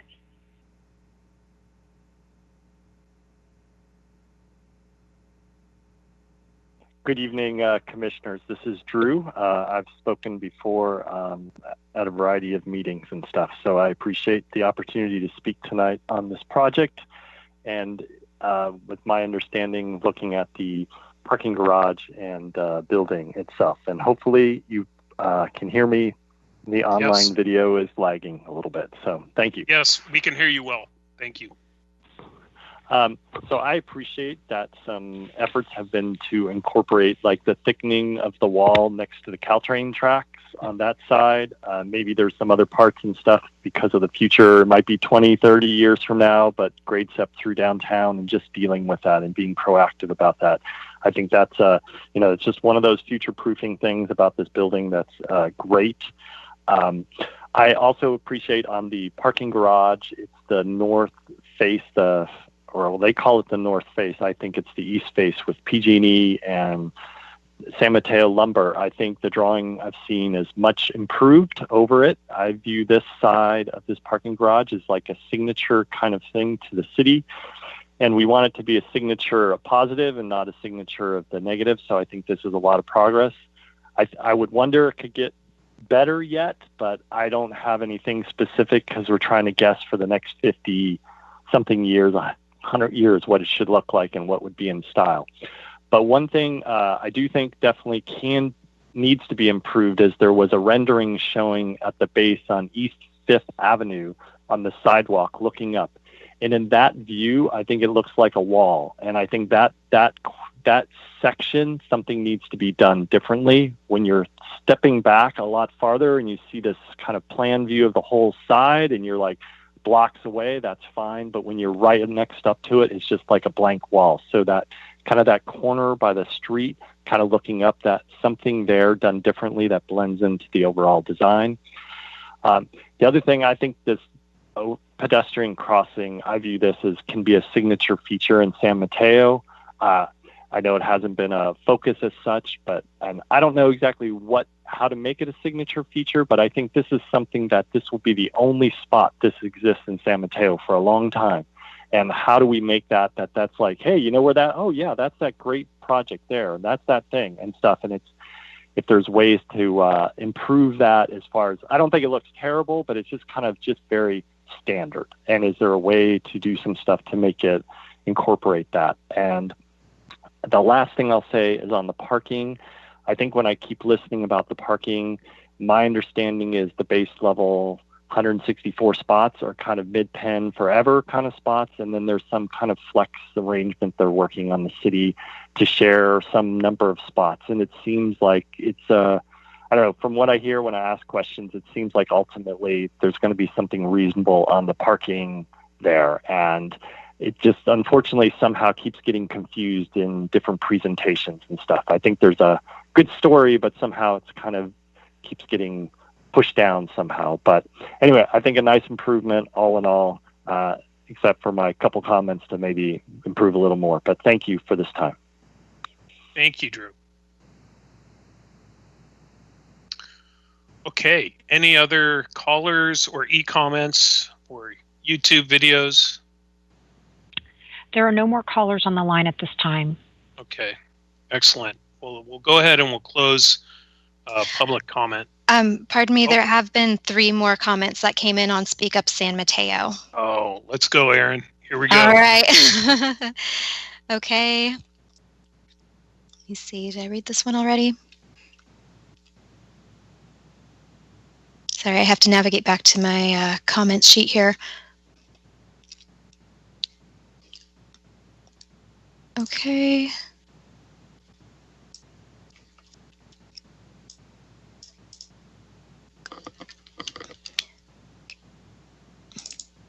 Okay, this next comment is from John Lavelle. Can everyone hear me okay? Okay, great. Yes. I live across the street from the Caltrain tracks from this development, and I am very excited to see that the developer will be adding 2 additional stories to this project.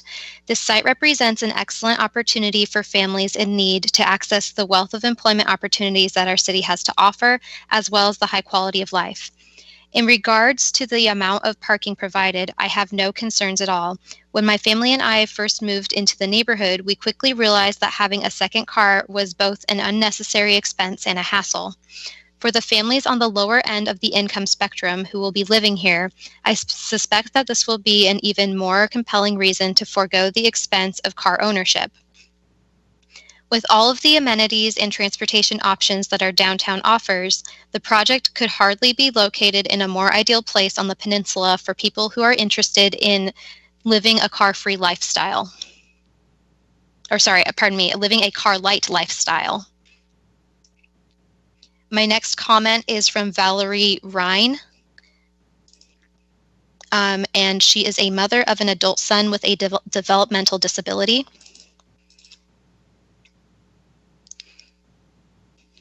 My name is Valerie Wren. I am a longtime resident of San Mateo and want to express my support of Mid-Penn Housing's proposed development of 225 deeply affordable homes at the downtown opportunity site under discussion tonight. In doing so, I urgently request that your approval of this project include an agreement with Mid-Penn to make 20 of the most affordable apartments subject to a preference for people with developmental disabilities. This request aligns with a requirement in California sorry, I skipped a line here. This request aligns with the requirement in California that every city consider the needs of local residents with developmental disabilities in its housing element. Stipulating that 20 of the most affordable apartments in this important unmet priority, I've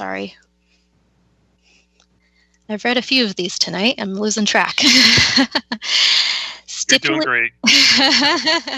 Stipulating that 20 of the most affordable apartments in this development shall be subject to a preference for people with developmental disabilities who need the coordinated services of the regional center would advance an important unmet priority of the housing element of the city of San Mateo and help a number of individuals who truly rely on your concern and action. As a mother of an adult son with a developmental disability who knows many other such families, I have experienced directly how extraordinarily challenging it is for families to obtain safe, stable, and affordable housing locally for our adult sons or daughters with developmental disabilities. It is only through opportunity to obtain truly affordable housing that it will be possible for them to continue to participate in the life of the community long term, and for their critical relationships and services and that their critical relationships and services endure. As parents of individuals with developmental disabilities advance in age, the need to facilitate and support the transition of their adult son or daughter from the parental home to a stable, well-supported living arrangement is extremely pressing. I implore you to understand the access to truly affordable, stable housing for our local special needs men and women depends on the opportunities you actively put into place and secure for them. It is the recognition of your essential role and responsibility in this regard that in fact drove the formal requirement that their needs be considered in the housing element in the first place. We are counting on you to address these needs of our beloved family members in a tangible way.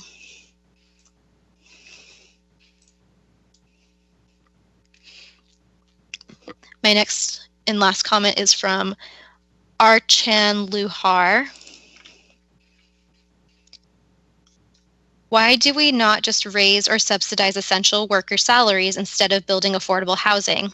This way, we get more money directly into San Mateo's workers' pockets instead of through subsidized housing. For example, instead of having subsidized housing that our teachers can take advantage of, we can just pay them more so they can afford market rate housing. Okay, that's all the comments I have on my comments sheet here. Let me head back to Speak Up San Mateo, see if there's anything else.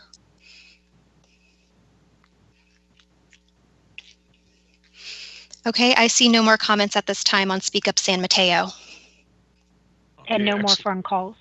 Okay, excellent. Well, thank you. Then we'll go ahead and we'll close public comment. And I thought you guys did a great job. It's I know we're learning as we go along here on these virtual meetings, so great job. Thank you.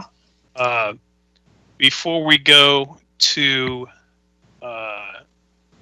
the final commissioner comments, were there any? There was one question that came out that I had a question that I wanted to get a follow-up question for the applicant. There was a mention that this project could be potentially accommodating residents with developmental disabilities. What has been determined so far about that as far as the accommodation? Is there going to be a cohort of residences that will be for those potential residents? This is Nevada Merriman with Mid-Penn Housing. Right now, we have 81 project-based vouchers, and individuals with intellectual disabilities can apply for those through the county. We will have 25% of the units with a preference for public employees, and that's one of the top city goals. And then we also will have a city live work preference. We don't have a fourth preference identified for this particular disability, but there are other avenues under which these individuals can apply for housing. And we have heard the need in the community. We are actually partnering with Housing Choices in a community that we are going to break ground on in August in Belmont. And so we're very open to doing that in the right place. This particular project concept, with the City Council's direction to have the 25% for public employees, makes the financing and regulatory landscape there more complicated. And so we're still studying that to see if it can be accommodated. But certainly we see the need, and there has been a very committed group of advocates following this downtown San Mateo project from Housing Choices and this community, and we hear them. So, okay, thank you. Okay, terrific. Can we go to then on the study session, final commissioner comments and feedback. Would like to start. Through the chair, this is John. Okay. I had a couple of questions prior to final statements, if it's okay. Yes, please go ahead. Thank you. So I did have a conversation last week with Mid-Penn and had some questions answered. Everything has been pretty much covered in the discussions this evening. I was curious why this project had not been extended to 8 stories, and the height of 7 stories has been set for the development.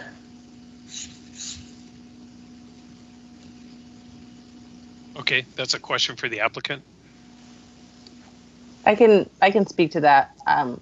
First is, with every story, there's incremental cost to the building. So it's not only adding the cost of the unit, but the entire building gets a little bit more expensive. And then we wanted to make sure that in addition to being able to finance the new homes, that we would really be able to meet Mid-Penn's internal standards for the quality of amenity space that would be offered for the people living there. And so 7 stories was the right balance for us. We think it's financeable. It will not compromise our different types of family amenity space. And we also think in some respects it's a little bit of a compromise for the neighborhood to not go all the way to the max, but really find something that take the city council's direction. And we reported back to them what we thought would be the best path forward, all things considered. Great, thank you. David Israel. I could just add one quick additional note to Nabata's comment. If we were to have added an additional story, it would have needed to have been a concrete story. In other words, that additional floor would not have been able to be built on wood framing. It would have been concrete, which would have, as Nabata pointed out, added cost considerably to that additional floor. Great, thank you. This might be for the city staff, but I remember there was concerns about the Workers Resource Center possibly being in the one of the structures, the parking garage. And how was that decision made not to include that in this project? I can respond to that. So this was part of the discussions that were held with the City Council in November of 2019. And due to the concurrent construction of the residential and the garage, the Workers Resource Center was going to need to be relocated, and we would need to rent a facility for it to occupy. And ultimately, the council decided that relocating it twice probably wasn't in the best interest of that facility. And if we can find an alternative location, it would make sense to keep it at that alternative location. So we have been looking at sites already for possible relocation, although that's sort of been put on hold given the current shelter-in-place situation. Great, thank you. Is the community room open to the public, or is it just for the residents? That's a question that isn't altogether resolved. Mid-Penn has experience with both, and I have noted that comment and will be sure to address it before we come back. There is a little bit of a quirk with our financing when we set that up, and so it's just something we have to make a decision on together, us, and of course, any financial impact really has a material impact to the city's finances because this project is a public-private partnership. So I thank you for bringing that up again, and we'll come back to you with that. Great, thanks. With the exorbitant cost of the parking as part of the solution, I know that in your heart of hearts, you would probably rather use that money for housing rather than parking vehicles. It seems like this is just a great partnership between Mid-Penn and the city. So it sounds like to me that the overall scheme of the parking could change throughout the life of this project. Would that be a true analysis. Ms. Kleinbaum, would you like to take that? I'm not sure I fully understand the intent of the question. So, a goal of the city for a long period of time has been to develop a additional public parking garage in the downtown. The site where the parking garage is was originally purchased by the city in 2000 for that purpose. There is potential, obviously, for a shared parking relationship with a residential. And if ultimately the downtown doesn't need parking anymore because 20, 30 years down the line, people aren't driving cars and there's other modes of transportation, we do have several garages that are already inching up on their useful life and could be repurposed to other land uses. And this being the newest built garage would probably be the one that we would keep standing as parking demand reduces. Okay. Does that answer your question? Well, my question wasn't really formed as well as I should have. It seems like there's options as we move forward, as the project is developed and the amount of parking that really is required by Mid-Penn or the residents could change. And with that being said, I would think that the city would have some influence on using that parking structure to the best use that it would be for the public.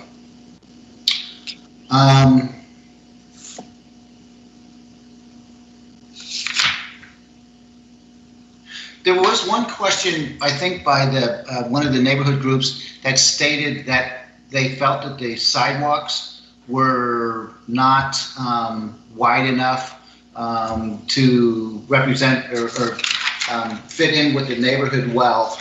Are all the sidewalks, similar to the downtown area, or have there been some changes that aren't included in this development?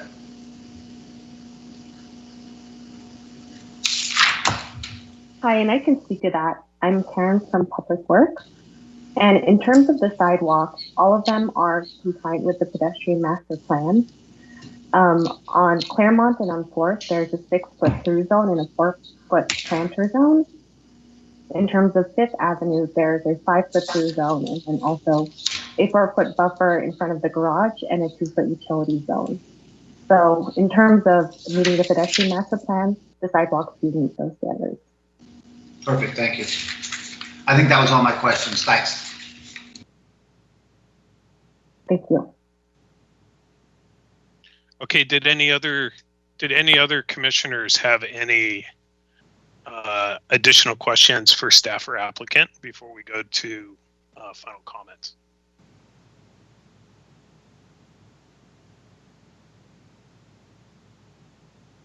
Can you hear me? Oh, there we go.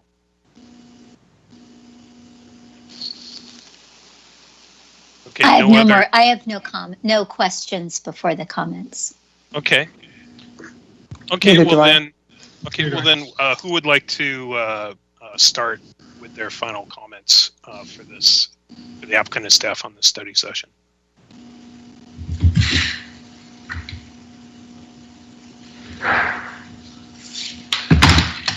This is John. Thank you, John. Thank you, Mike, for your courageous leadership again. This is very important, and it sets a lot of things in motion, I think, in that area of the city of San Mateo. I want to give a comment and a shout out to Kathy Kleinbaum and her leadership in this throughout the years in working with Mid-Penn. I think it's an incredible project. I don't think over the 4 or 5 years that I've been a planning commissioner where I've heard such strong support from the public, and that is so encouraging to hear. That's the type of public support. Of course, there's always going to be some comments that things could be improved on, but I think overall, this is just a fantastic development in the right location. I thought originally the architecture was a little dark, but with this presentation, I think the materials have been presented well. I don't know if I like that green board or not that we were just that was shown on one of the slides, but compared to the renderings on the drawings, the presentation tonight to me brings a much warmer feeling for the building. Hey, John, can I just go in real quick? Philip, would you mind putting up the specific questions again that were being asked? Yes. To comment on, I think that would be helpful for all of us. Sorry, John. No problem. Thank you for jumping in there.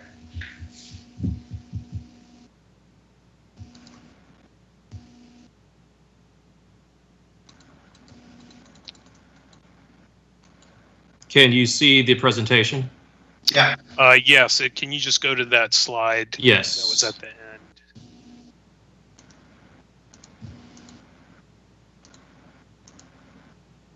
Perfect. Thank you. Okay. I apologize. John, please go ahead. No problem. So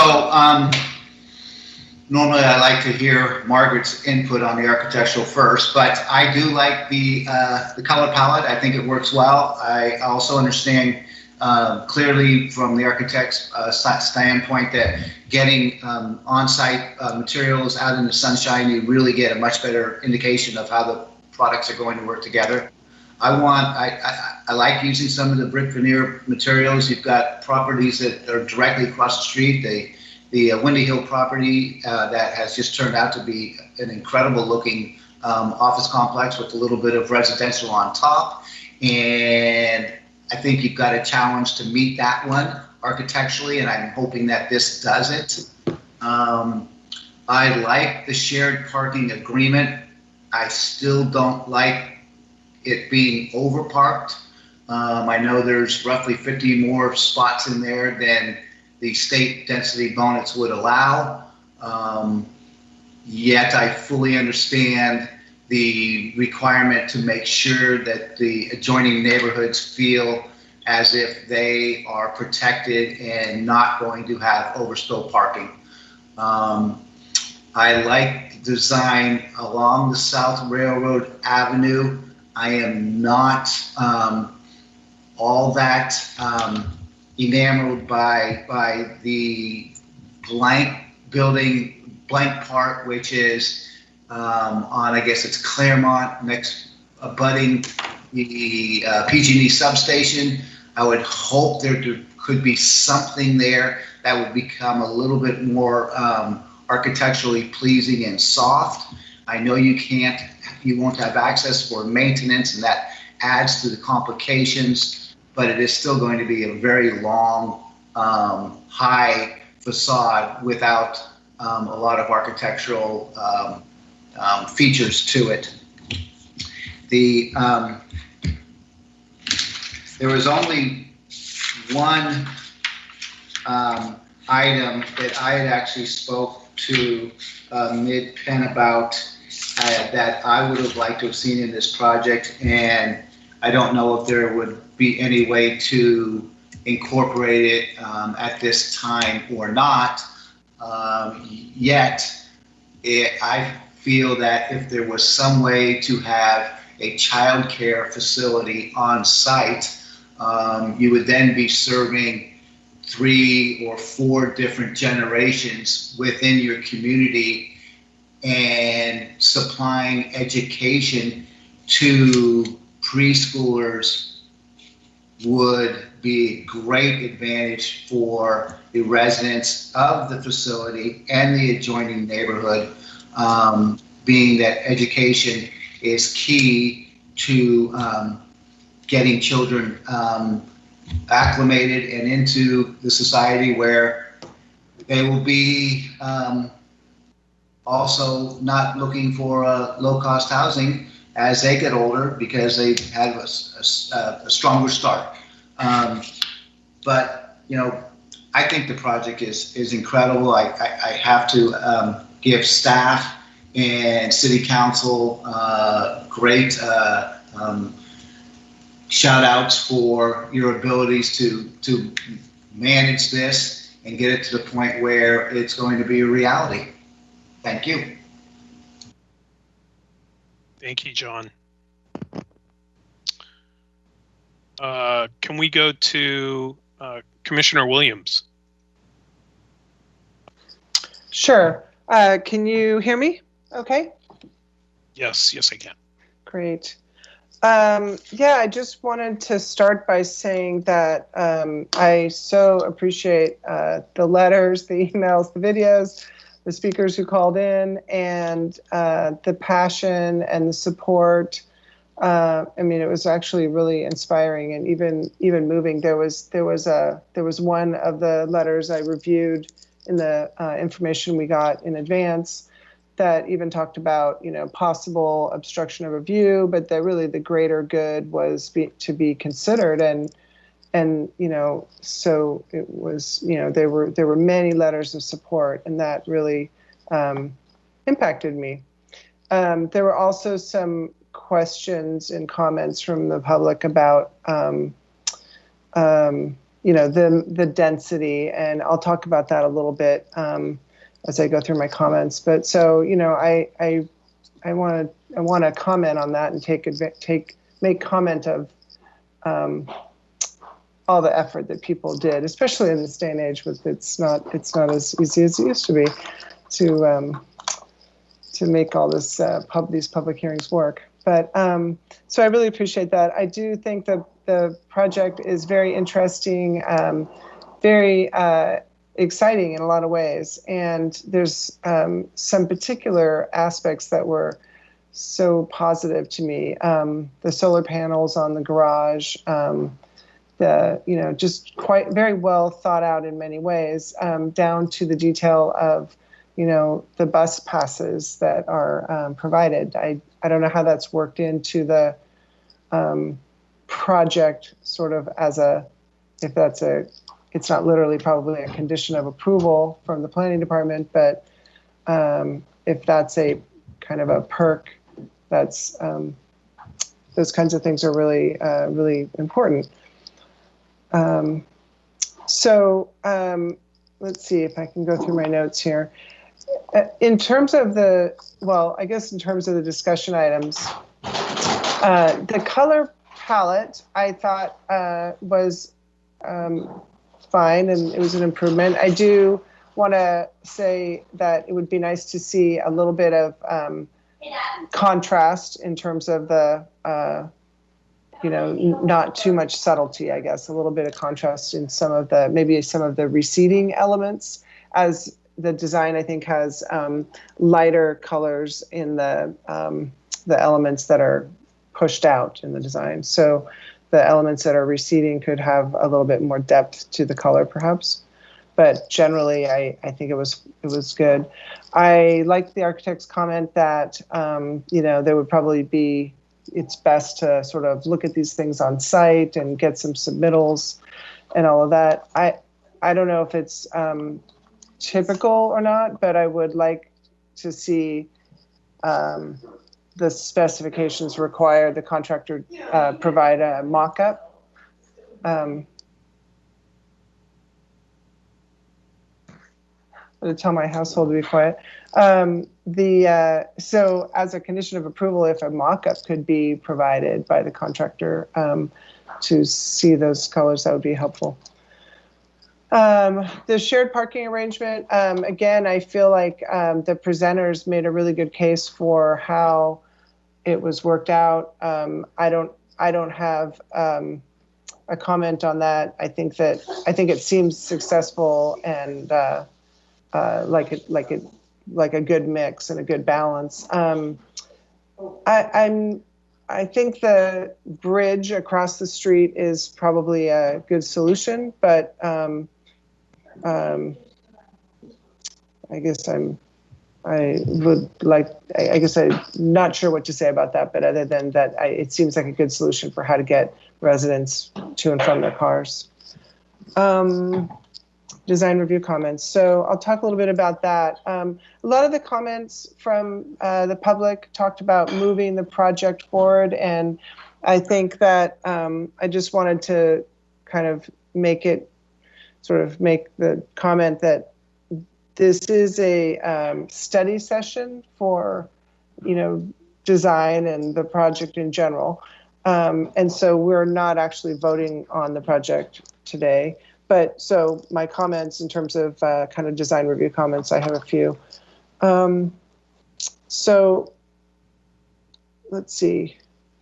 One of the issues that is, I guess it's concessions, I think, that are being made is to the required open space, the percentage and square footage of open space.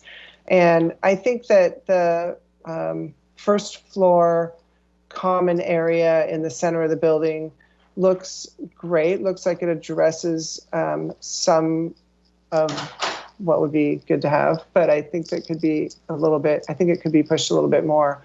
For one thing, I mean, I guess it would require decreasing like the first floor units by, 1 or 2, but I think that the main focus of that first floor open space area is a play structure, but there's not everybody there is going to be, having kids. And I think that this shelter in place has shown us the importance of having, a place to go outside to just, sit and, get out of your space, and, how important that is to our well-being. So I would encourage the group to look at increasing the open space so that there's some maybe nooks and crannies in that first floor plan area where other people could sit other than just sort of at the playground area.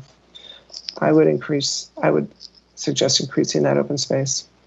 I think that was, let's see, we talked about materials. I think that the color palette, I liked.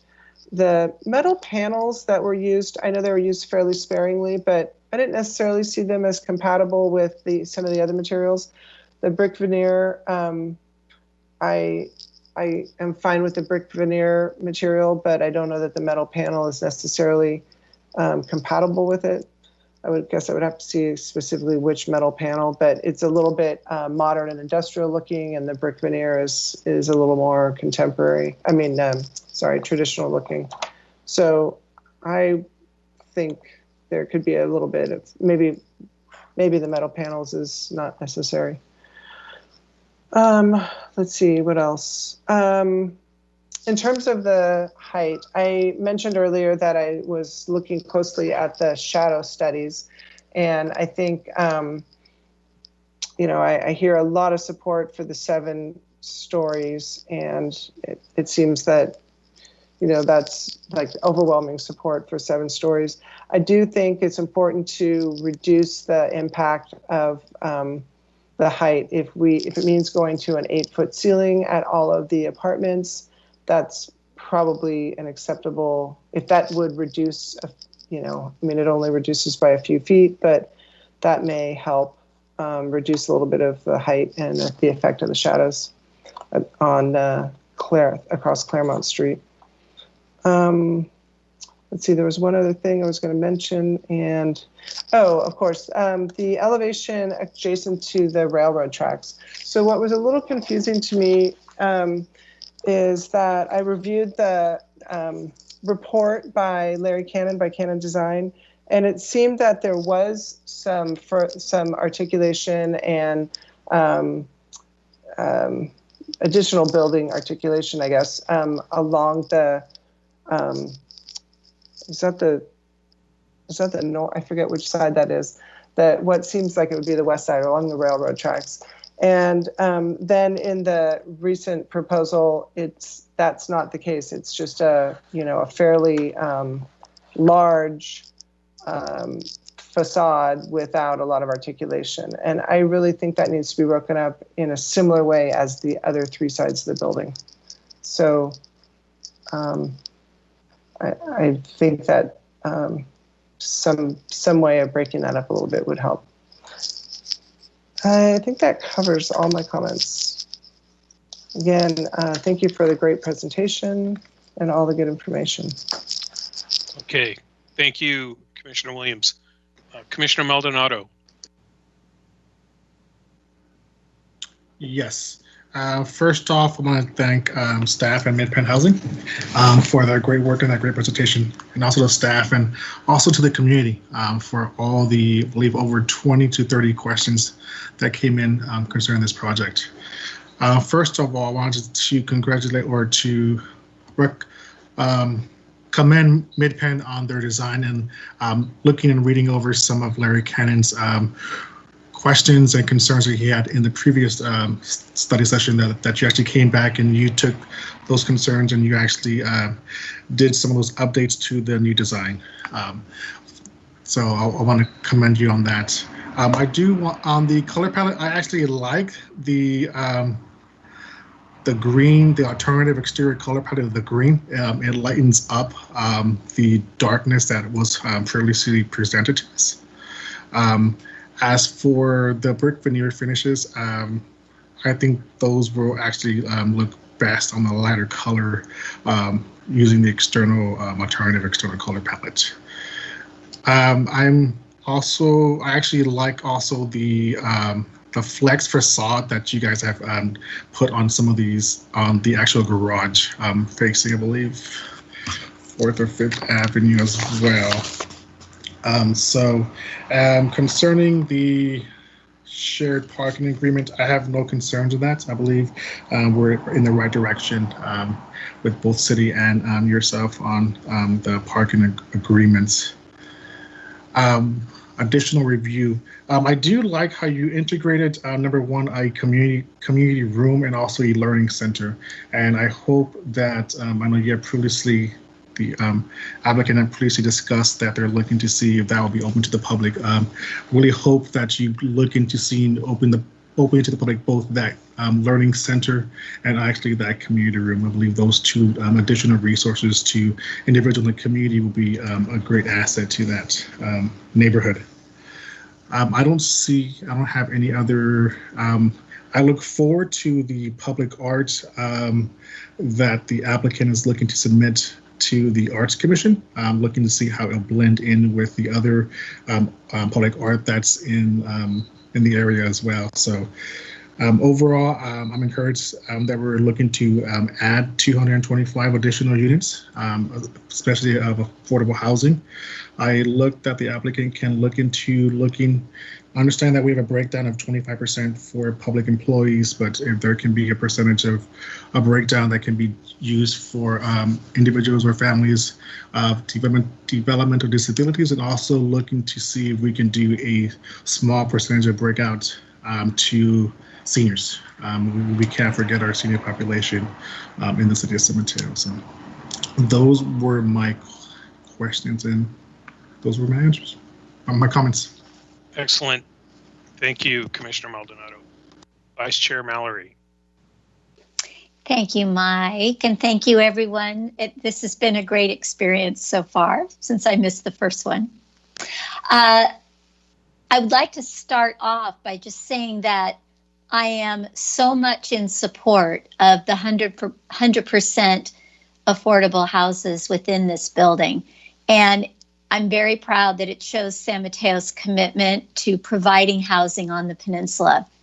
And after receiving so many great comments regarding IDD residents in our community, I think I learned a lot from reading the letters from people explaining their situations. So I'm very appreciative of that. I wanted to say first that me personally, I have an interest in the historic preservation. So I do look at the projects that come before the Planning Commission in how it will affect a historic downtown and our longtime neighborhoods.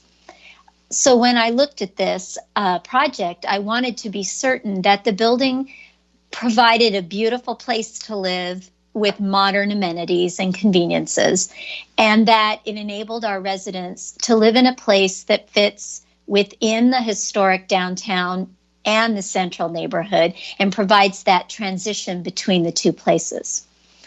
I'm a proponent of zone designs, and there are a lot of cities on the peninsula that are doing that very effectively, where the new construction is introduced into a given area as an infill project, but it doesn't necessarily mirror the design, but it transitions within that design.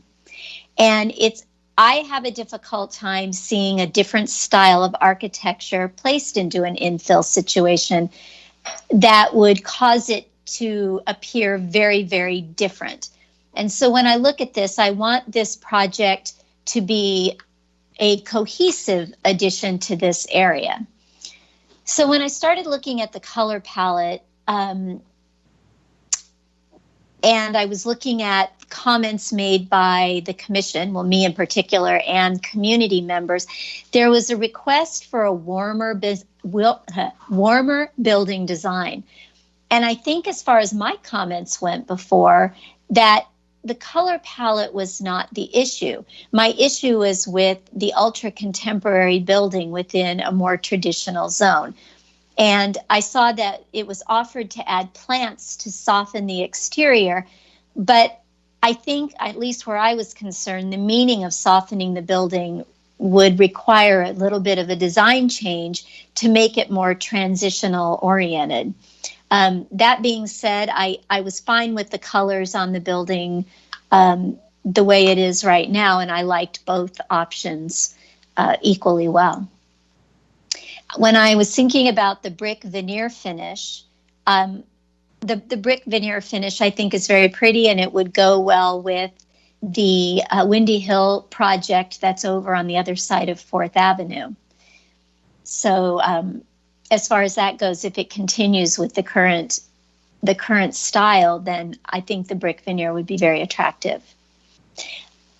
Regarding the shared parking arrangement, I kind of changed my mind from the notes that I took after hearing Nevada speak a little bit more about the breakout of what to expect from cars.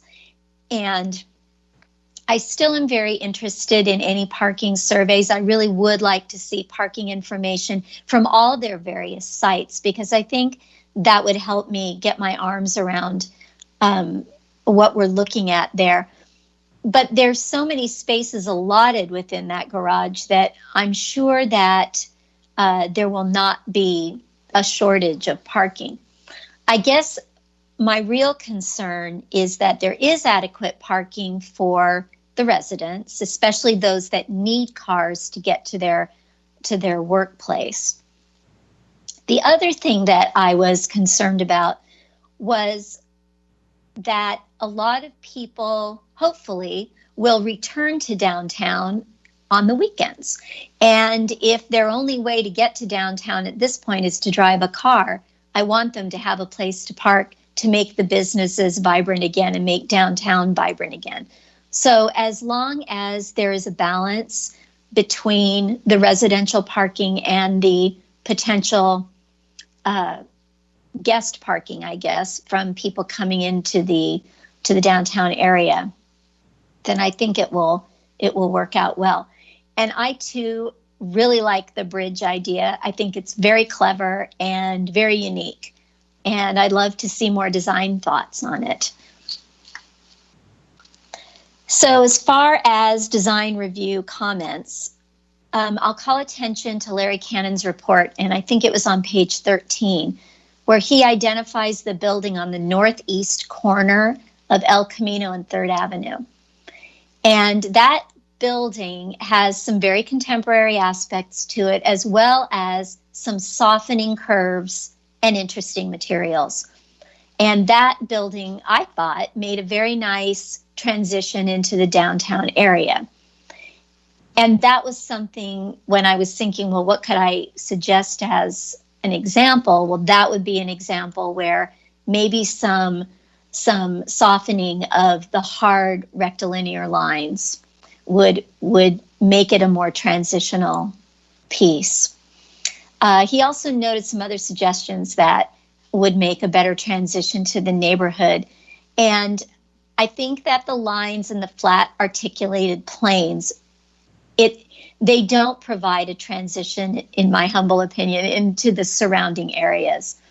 And this development is a very, very positive project. It's in an amazing location to take advantage of all the transportation and all the things downtown, everything that the city can offer.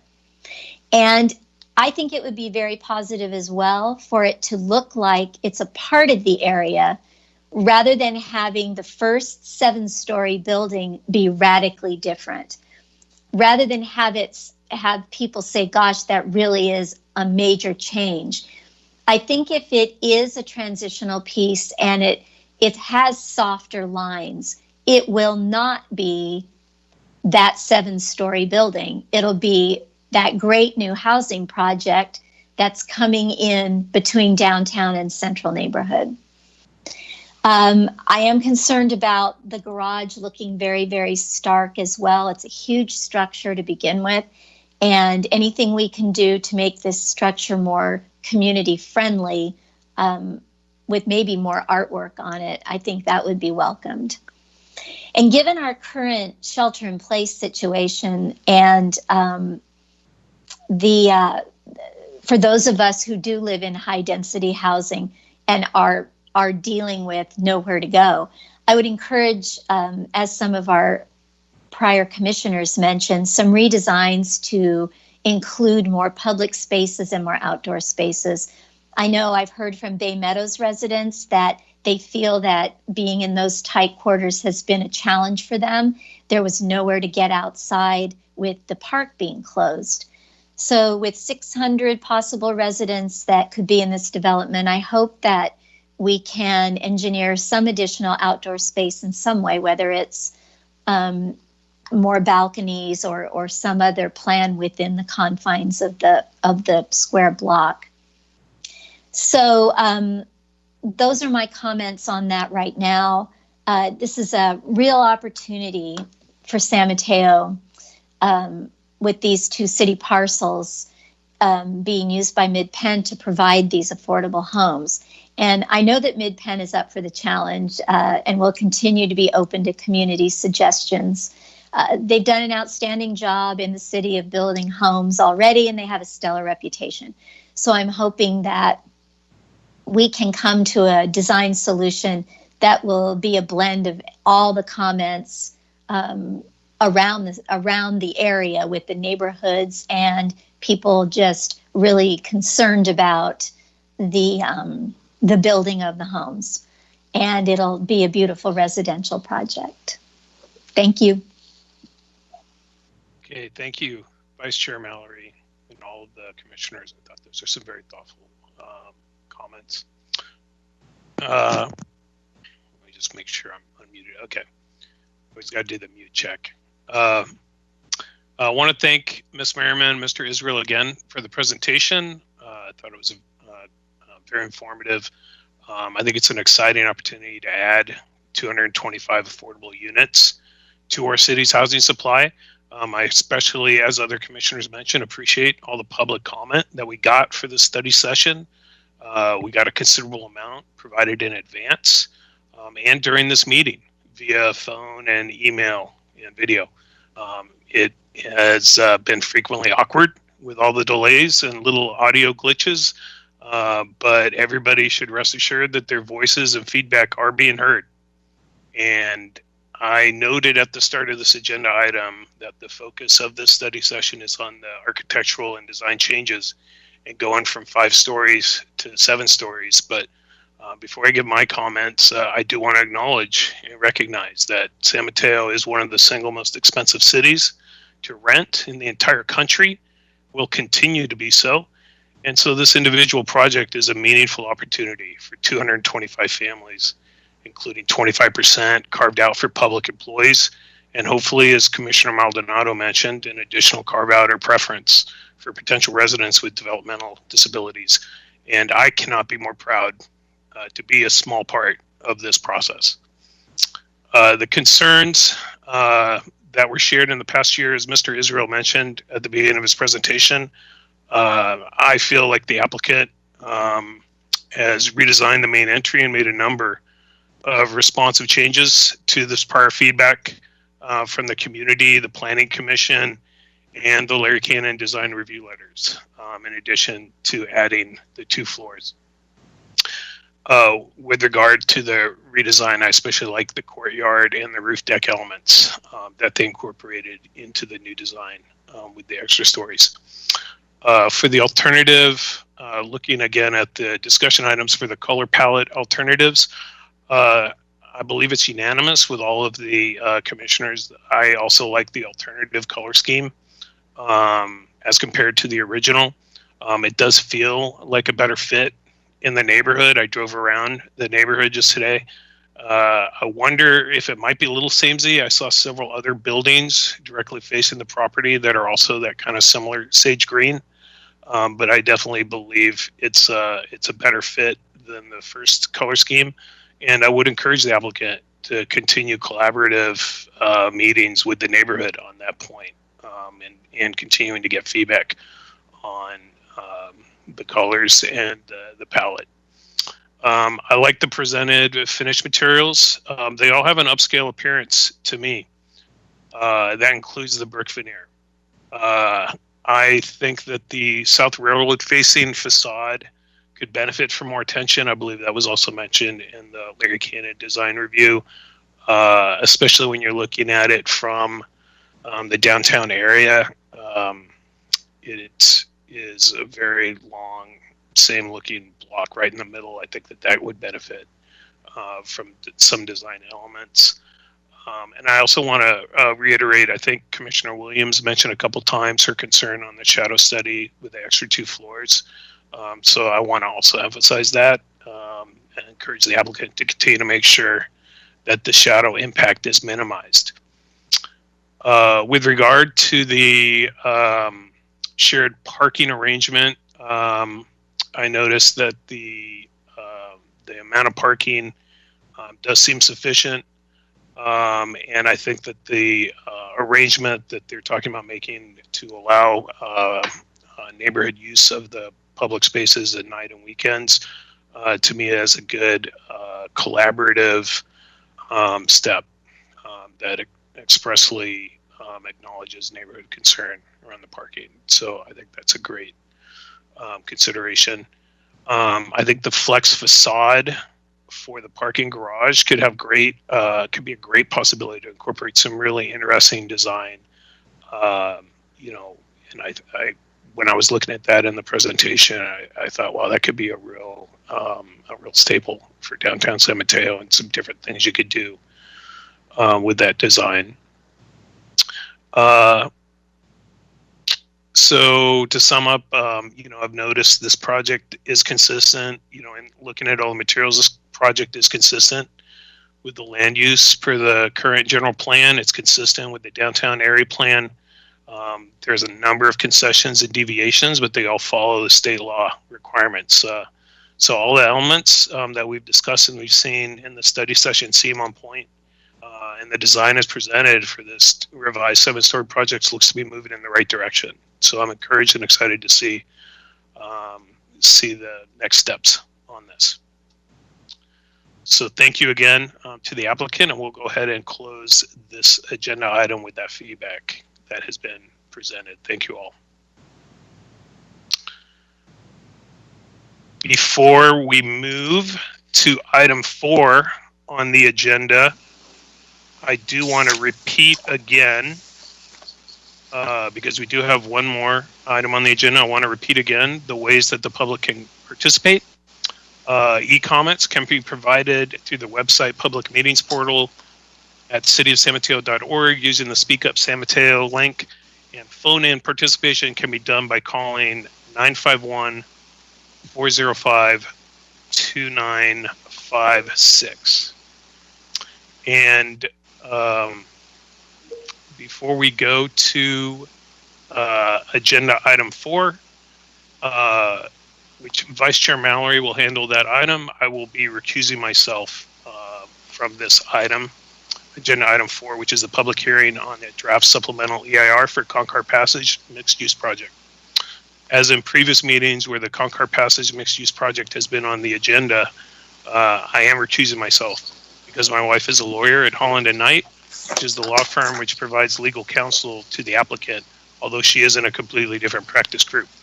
I've had discussions with both the State Fair Political Practices Commission and the city's attorney office on this matter, and neither's indicated that there is a conflict of interest for this project. But in an abundance of caution and to avoid any perception of bias, I'm still going to go ahead and recuse myself from this agenda item. And so I will go ahead and hand it over to Vice Chair Mallory. Thank you. Thank you, Mike. So item number 4, old business, the draft supplemental EIR for the Concar Passage Mixed Use Project. That the Planning Commission received public comments on the draft supplemental environmental impact report. And I'd like to introduce Lisa Costa-Sanders, our staff presenting on this item. I'm actually going to start and then I'll pass it along. So good evening. Oh, sorry, Rendell. Okay. That's okay. That's okay. We switched it up. So good evening, Vice Chair Mallory and members of the Planning Commission. My name is Rendell Bustos, Acting Senior Planner. I'm joined by Lisa Costa-Sanders, as well as Pooja Nagrath and Oconee Danielson of David J. Powers from the city's environmental consulting group. So before you this evening is the draft environmental impact report, EIR, for Concar Passage PA 2018-052.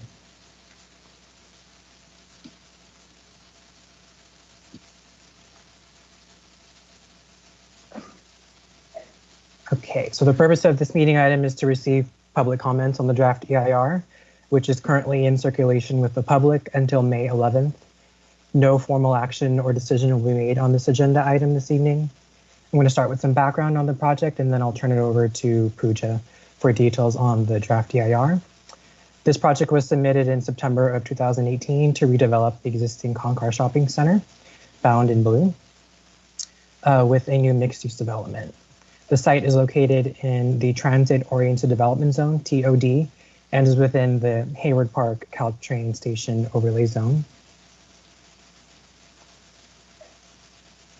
The proposed development, called Passage at San Mateo, consists of 961 multifamily dwelling units, including 73 units at the very low income level and 36 units at the moderate income level, and approximately 40,000 square feet of commercial uses are also proposed, as well as a new daycare facility along South Grant Street, shown in blue, toward the right-hand side of the site plan image. Prior to this meeting, it came to staff's attention that the draft EIR misrepresents the location of the daycare facility. It notes that it's adjacent to the YMCA. More accurately, the daycare would be across the street from the YMCA on the opposite side of South Grant Street, and staff anticipates clarifying this in the final EIR. The next 2 slides show 3D renderings of the project. These are views of the development along Concar Drive. The bottom image shows the intersection of Concar Drive and the proposed road called Depot Way. Secondly, the top image is along South Delaware Street and Depot Way, showing the relocated Trader Joe's. And the lower image is along South Grant Street, looking toward the south with the relocated 7-Eleven. The requested project includes 5 entitlements, which is subject EIR, a site plan architectural review, site development planning application, vesting tentative map, and a development agreement. And so from here, I'll turn it on to Pooja Nagrath of David J. Powers for additional information on the CEQA process. Thank you, Rendell. Good evening, everyone. My name is Pooja Nagrath, and I'm a project manager at David J. Powers and Associates.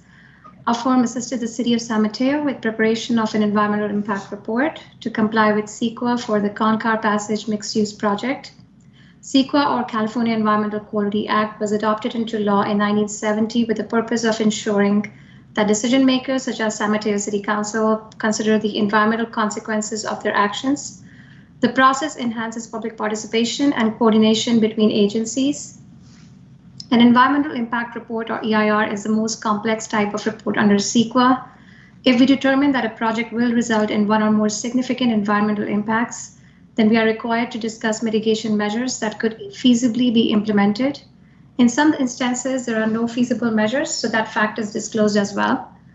In addition to identifying mitigation measures to reduce impacts, the EIR also includes an evaluation of a range of feasible alternatives to a project that would attain most of the basic objectives of the project, but would also avoid or substantially lessen the adverse environmental impacts of the project.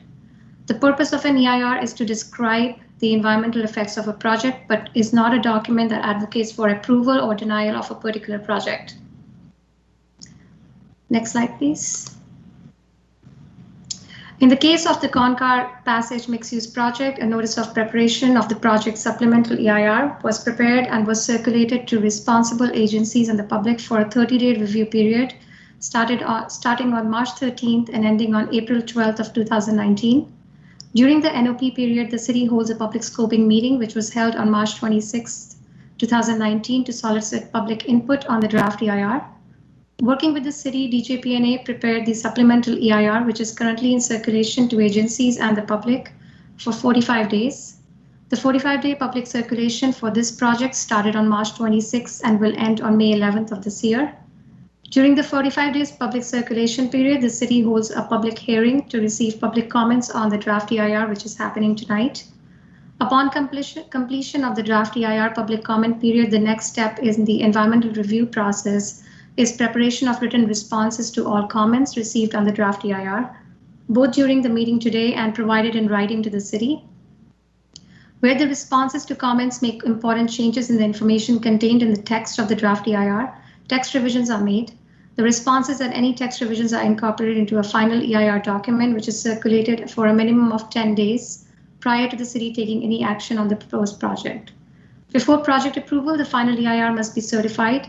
Certification of the EIR is the adoption of a resolution by the City Council that the EIR has been completed in compliance with CEQA and that the final EIR reflects the lead agency's independent judgment and analysis.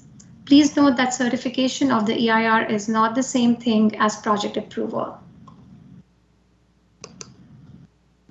The EIR analyzed a number of environmental issues that are listed on this slide that may be affected by the project.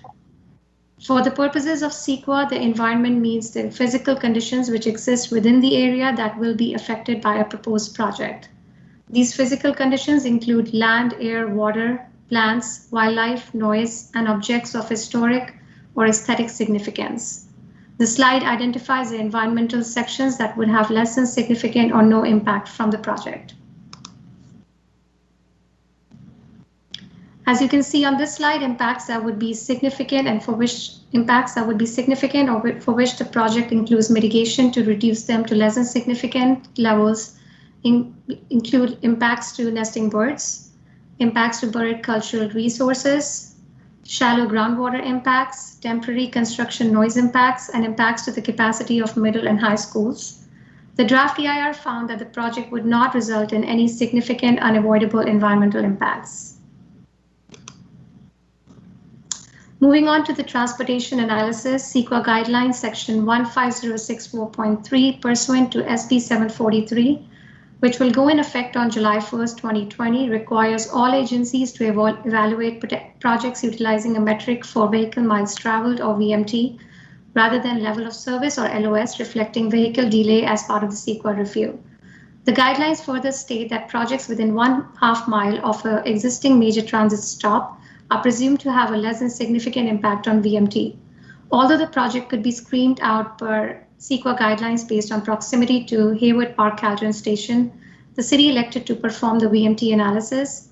The estimated VMT for the development is below the relevant threshold, and as such, the project would not result in a significant transportation impact according to CEQA as amended by SB 743. Despite this finding, various trip reduction strategies are included in the project, which may further reduce transportation impacts. These strategies are listed in the project's Transportation Demand Management or TDM plan. Some of the TDM measures for this project include high-quality pedestrian connections, subsidized transit passes, ride-hailing credits or discounts, and an on-site transportation coordinator. The TDM plan is included as an appendix to the draft EIR.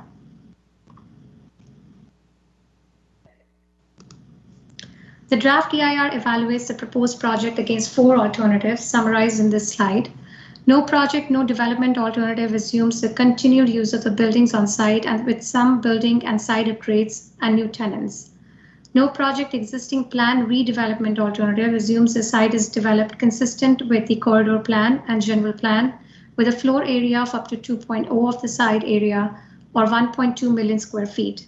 This is pretty similar in intensity to the development proposed by the project, which proposes approximately 1.1 million square feet of residential and retail use. This alternative reflects the assumption that if the current project does not proceed, another development consistent with the adopted plans and policies will be proposed on the site.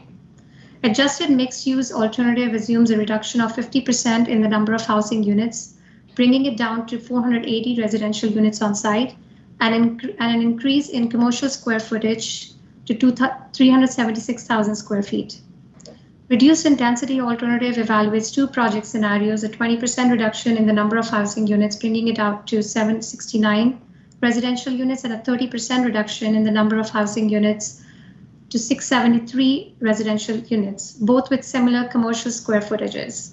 Of these, the adjusted mixed-use alternative was considered the environmentally superior alternative, as it would not result in new peak hour trips and also partially fulfills the development objectives of the project.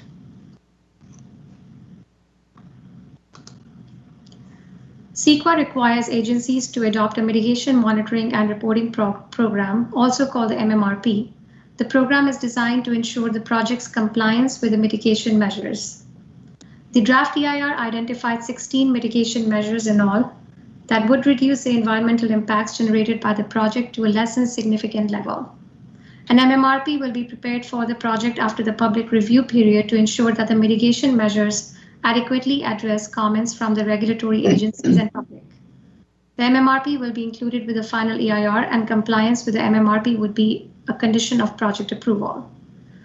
I would pass along to Lisa Costa-Sander now to go over the remaining slides. Thank you. Good evening, thank you. So at tonight's public hearing, there's two opportunities for comment. One is through the e-comment portal on the city's website, and the other is by calling the phone number listed on the screen and announced by the Planning Commission Chair.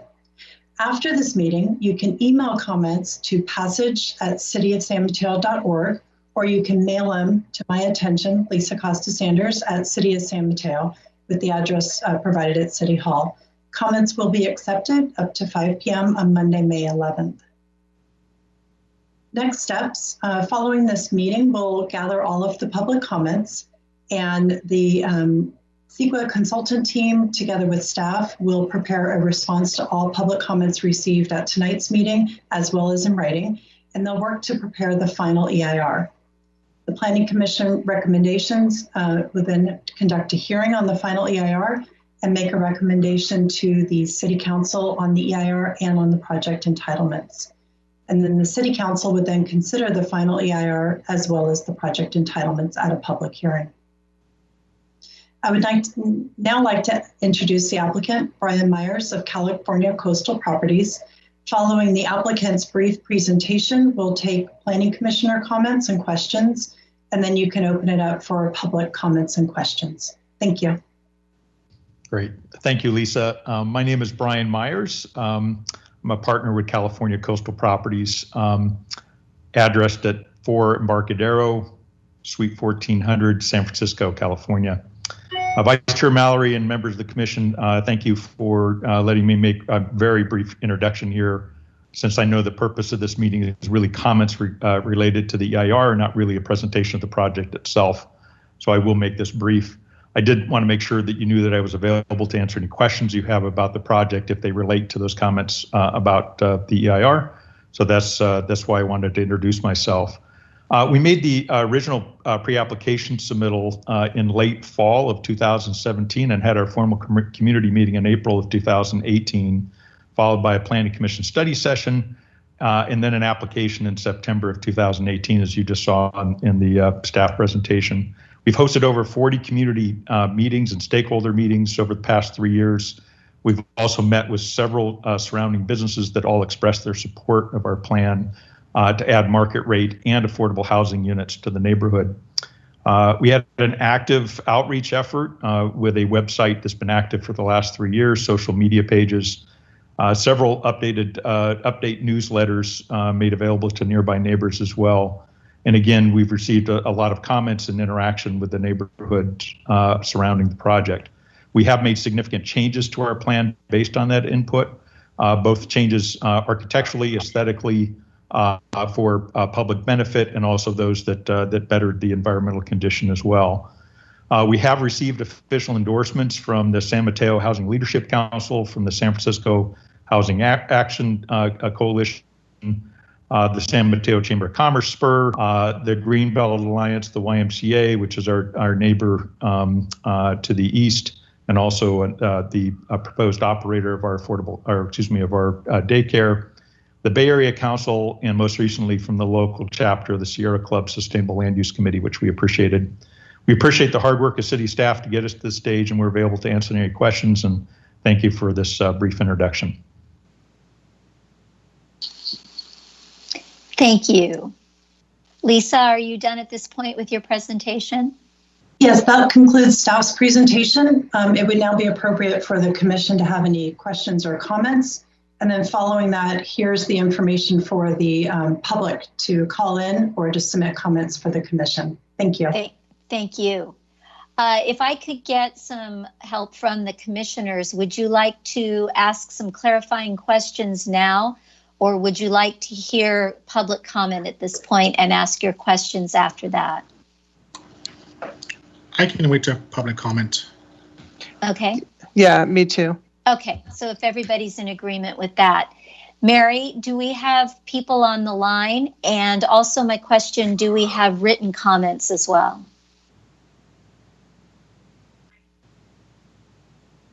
Hi, yeah, we have two people on the line. I guess another person is waiting here. Somebody just left. So it looks like I have two people on the line here. Give me 1 second here. Oh, I have three people on the line. Okay, why don't we start with our people online, and then do we have... and we have four written e-comments. Great, okay. Okay. All right, so caller with the last four digits of 1960, if you hit *6, you can speak. It will unmute you.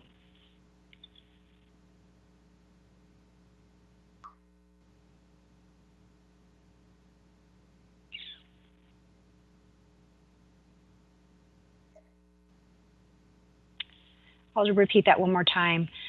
Caller with the last four digits of their phone number, that is 1960.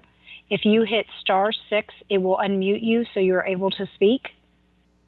We'll give you a minute. And if you do not want to speak, you just want to listen in, we'll go to the next caller.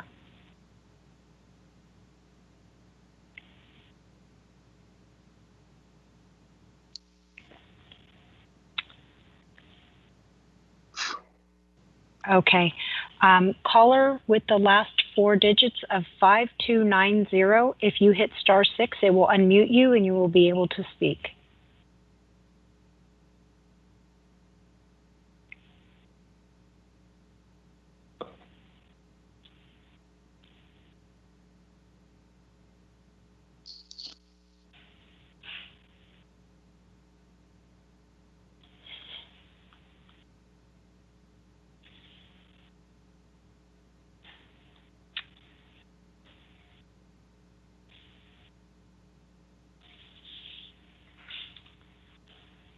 I'll repeat that one more time. Caller with the last four digits of 5290. If you hit *6, it will unmute you and you will be able to speak.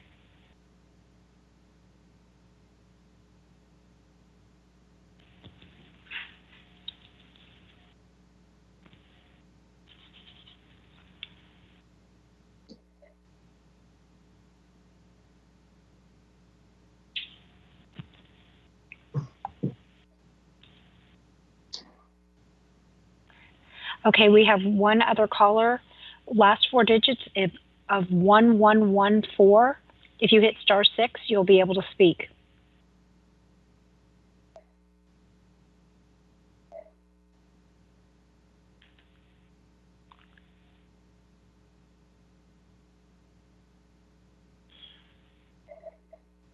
one more person.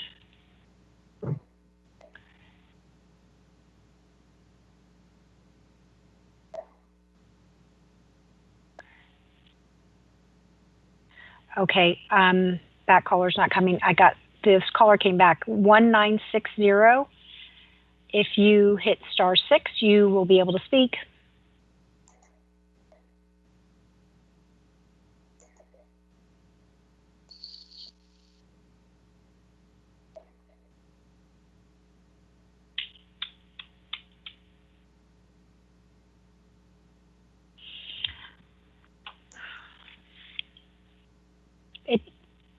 Ellen, it doesn't look like they're wanting to speak. So, oh, so they, okay. I mean, they're not unmuting themselves.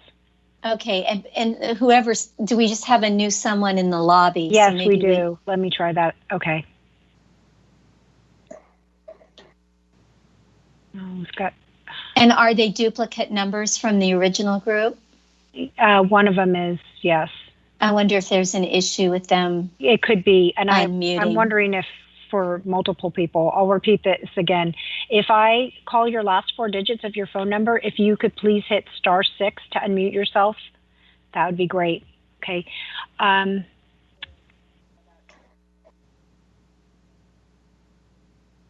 Okay. Caller with the last 4 digits of 6687. If you would like to speak, please hit *6 to unmute yourself.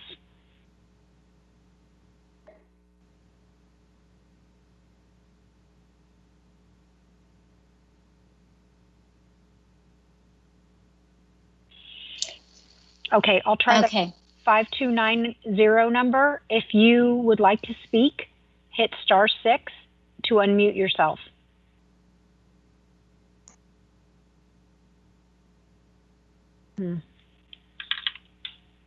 Why don't we move on to the written comments for right now? And we'll try to go back. And we'll try again. Okay, Ellen, you're up.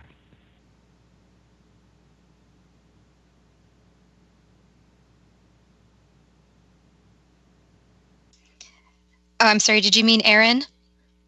I think so. Okay, that's all right, no worries. I just wanted to confirm. Okay, so I have a total of 5 comments for item number 4. The first comment I have is from Rachel Del Monte of YMCA of San Francisco, and the comment is as follows. The Peninsula Family YMCA, a branch of the YMCA of San Francisco, is pleased to support the Passages project.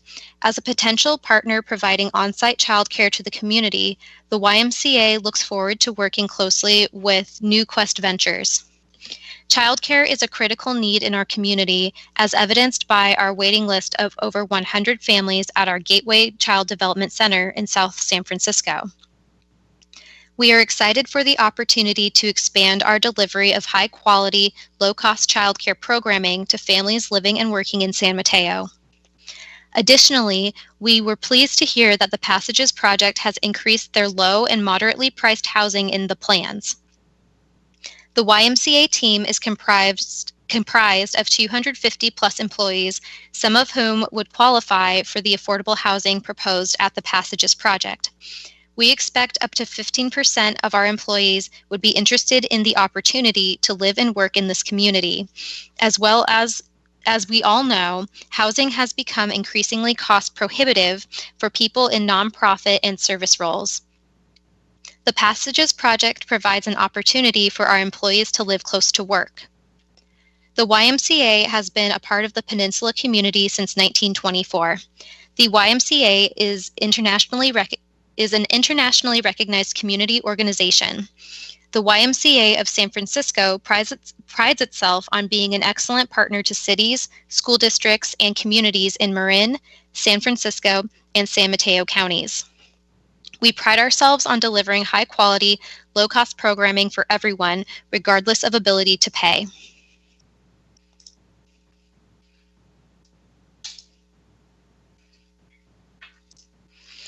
The next comment I have is from Denton Murphy of the Housing Leadership Council. I support the development of this kind of housing and others like it in San Mateo. I'm a former resident of San Mateo, and the reason my wife and I moved to South San Francisco is because we couldn't afford to live there. Excuse me. We are both 35, in the prime of our careers, and about to start a family. We loved the neighborhood we rented there and really wanted to make it work, but just couldn't. Projects like this have increased housing supply in desired areas. Projects like this that increase housing supply in desired areas is ultimately one of the most effective ways to bring down the crushing costs of housing in the Bay Area. If San Mateo is interested in creating a sustainable, robust community, they need to accommodate these kinds of projects. The next comment I have is from Kelsey Baines, Peninsula for Everyone. Thank you again, Commissioners. I will be extremely brief and only wish to strongly encourage you to study the maximal number of homes within the Conquer Passage draft EIR.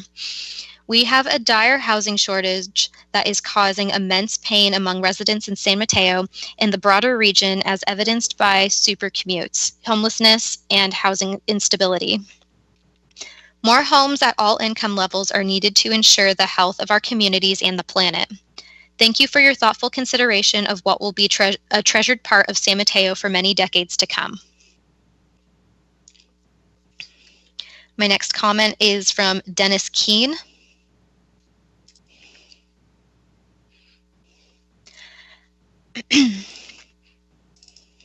My concern is that the traffic impact of the Conquer Passage, My concern is the traffic impact of the Conquer Passage development. I have sat at the intersection of Grand Avenue and 19th for 20 minutes to get onto 19th Avenue eastbound across 101 to my neighborhood in the Parkside area. I did not see strategies to mitigate what is already a heavily impacted thoroughway. If we do not have specific, effective means to increase traffic flow, which would seem to require participation by Foster City, I would like to delay this project till we get the full impact of the additional traffic from residents from the Station Park development. Traffic is already terrible, and it would be both foolish and disrespectful to established residents to further muck up our neighborhoods with another round of new commuters prematurely. My next comment is from Jordan Grimes. Commissioners, as someone living directly across from the Passage project, I'm very glad it is finally moving forward. I've heard some discussion that the project could be delayed due to concerns around a more limited ability for public comment due to COVID. I hope that won't be the case, and the amount of public comment on the last agenda item should demonstrate that it's more than possible to gather considerable community input despite our rapidly changing world. The first community meeting we had on Passage was back in December of 2017. It's unfortunate that it has taken so long to come to fruition, and further delay of badly needed housing stock is unacceptable at this point. I see no further comments on my comment sheet. I'm going to return to Speak Up San Mateo to see if anything else has come in. I do see that there's one more comment. Give me a moment to open that comment up. Thank you.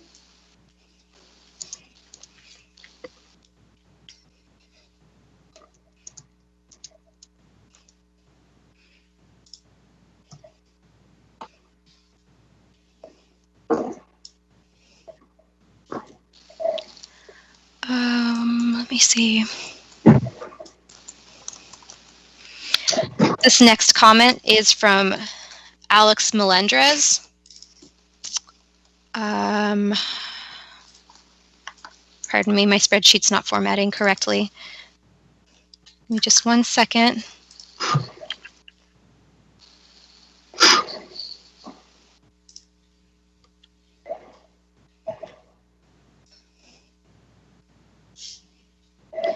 What is going on with this? I can jump in and try this caller one more time. Yeah, that would be great. I'm going to see if I can get this to work. Okay. Okay, and Lisa has an e-comment as well. Okay. So I will start trying this caller again. Caller with the last 4 digits of 1960. If you hit *6 on your phone, it'll unmute you and you can leave your comment.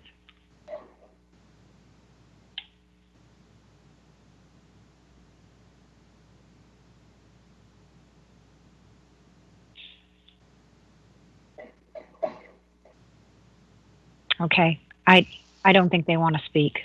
Okay. Lisa, would you like to read your e-comment? Thank you. So I called one of the commenters to see if there was some technical difficulties, and they indicated that there was. He tried doing the instructions and wasn't able to speak. So I spoke to caller with the last 4 digits of 11114, Adam Lorraine. He is surprised at the AR finding of the alternative as being the environmentally superior. He feels that the purpose is to increase housing in this area and thinks the adjusted mix with half of the housing does not meet the city's housing objectives. He would like the commissioners to focus on the bottom line, as the project currently proposed does not have impacts, and turns your attention to the letter submitted by the Sierra Club. Thank you. Thank you. Okay, Mary, are there any other callers then in the queue? There are none other than the one that I've tried multiple times. Okay, all right, thank you. Why don't we turn to commissioner questions at this point?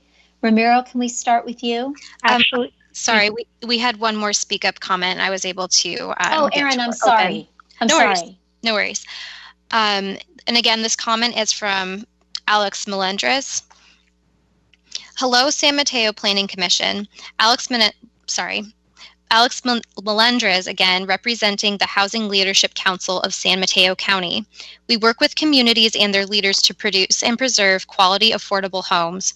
I was one of the callers on the line. I want to thank the city staff for running the meeting. We are all learning during this time and we appreciate their efforts. As mentioned, we have also endorsed passages in San Mateo.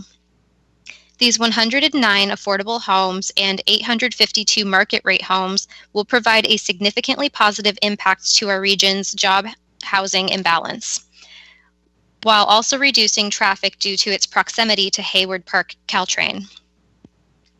What you have here is a chance to revitalize and repurpose an underused strip mall and surface level parking lot to create homes for San Mateo's workers. More than that, you are creating a community out of paved space, a community that will look out for each other and will contribute to San Mateo's overall community wellness. And as we're learning now, the San Mateo community looks out for each other during trying times like these. We hope to see the Passages community built as soon as possible. Alex Melendres, organizer with HLC. Thank you.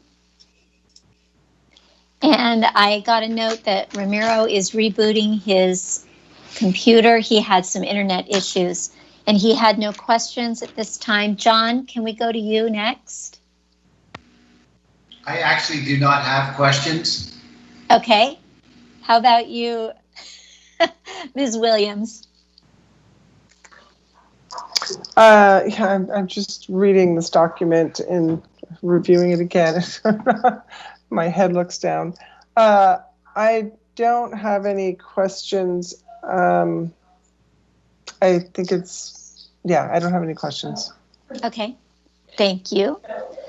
I did have a couple questions. One was regarding pile drivers and the impact on 19th Avenue Park. I wondered if any thought has been given to the best practices from Bay Meadows and the process that we went through there, and whether we could add some representatives from the 19th Avenue neighborhood as well as Sunnybray to be noise contacts.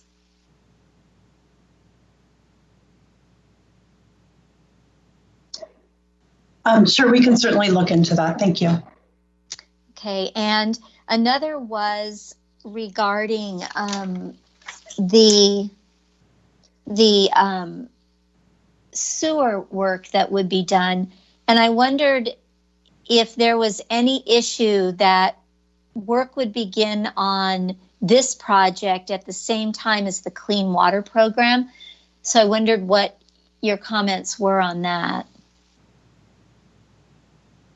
I'll need to look into the timing of the other project, and we can provide that in the response to comments. Okay, that would be great. And then why were elementary schools not listed in the public schools section as impacted? Why was it only middle schools and high schools? Akoni or Pooja, would you like to respond to that question? Sure. Thank you. This is Coney Danielson at David J. Power Associates. Thank you, Madam Chair, members of the Commission. So as was stated, our company assisted the city with preparation of the EIR. So I believe the answer is that the elementary schools were not identified as having capacity issues. It's true that the project, like any residential project in the state, will have to pay the statutory impact fee to offset its effects to schools, but it was the intermediate and high schools that were identified as having capacity issues. So I think that's the reason that there wasn't any emphasis on the elementary. It was just that there wasn't the same capacity issue. I see. And was that from the San Mateo Foster City School District personnel? I'd have to check our reference for that, but I think that was a finding based upon what was in the general plan EIR, the corridor EIR, and then the most recent enrollment projections from the school district. Yes. Okay.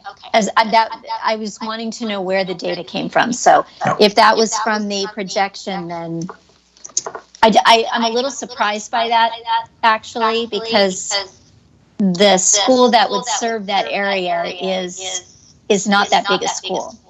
So, okay. But we could certainly clarify that for you and make that information clear. Yeah, that would be great. Thank you. Do any of the other commissioners have any additional questions? Okay, why don't we go to comments on there, if there are any? Ellen, I have one more caller that I'd like to try. Oh, wonderful. Time. Okay, Mary. Okay.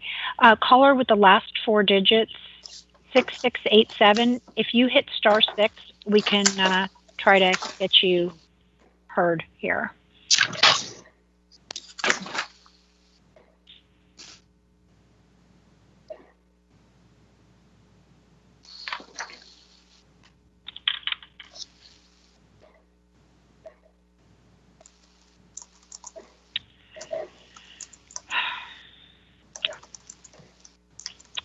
Yeah, I don't think it's working for them. Okay. Based on Adam's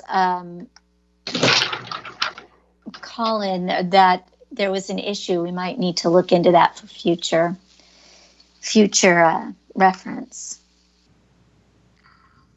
Tracy, did you have a comment? Yes, can you hear me? Yes. Okay, so I apologize. I was trying to comment and I was muted the whole time. I'm like, why aren't nobody's listening to me? Okay, so I apologize for that. I feel like that a lot.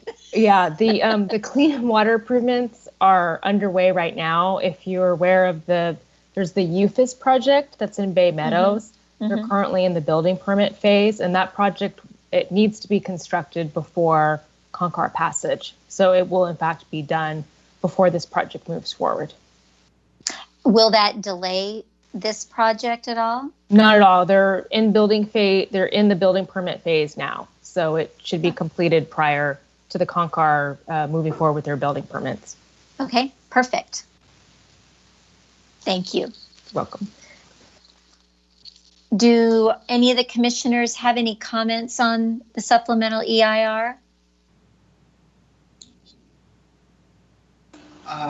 Through the chair. Absolutely. The EIR appears to be well assembled. All the mitigation measures that are listed are legitimate ways to mitigate the variety of issues. The TDM, which is not required, is nice to see that it has been added to the project. The reduction or elimination of fossil fuels being delivered to the site once the residents are being served by electricity only is a great bonus, which does not have to be met in San Mateo.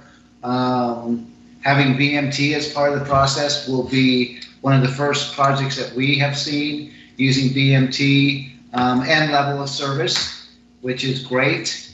And I just wanted to congratulate the applicant, Brian, in hanging in here this long. This has been a long, drawn-out process, and hopefully we can get this moving sooner than later.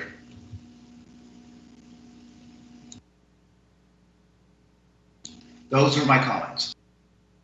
Thank you, John. Ramiro, are you back? Yes, I'm back. No, Mike, I want to concur with my fellow Commissioner Ebneter. It's a great and thought out process, and hopefully we can get this project started and approved for the city of San Mateo. Thank you, Margaret.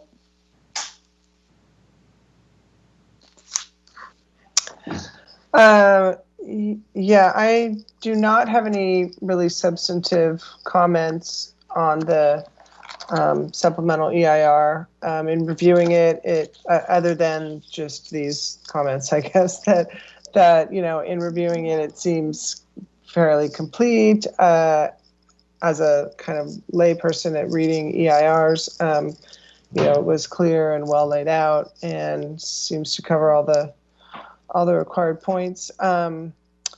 I was paying specific attention to the whole question of the alternatives, and I see that they're saying yes, another alternative would be no project, but that would not meet any of the objectives of the project, obviously. So yeah, in my brief review, it seems very complete, and I have no further comments.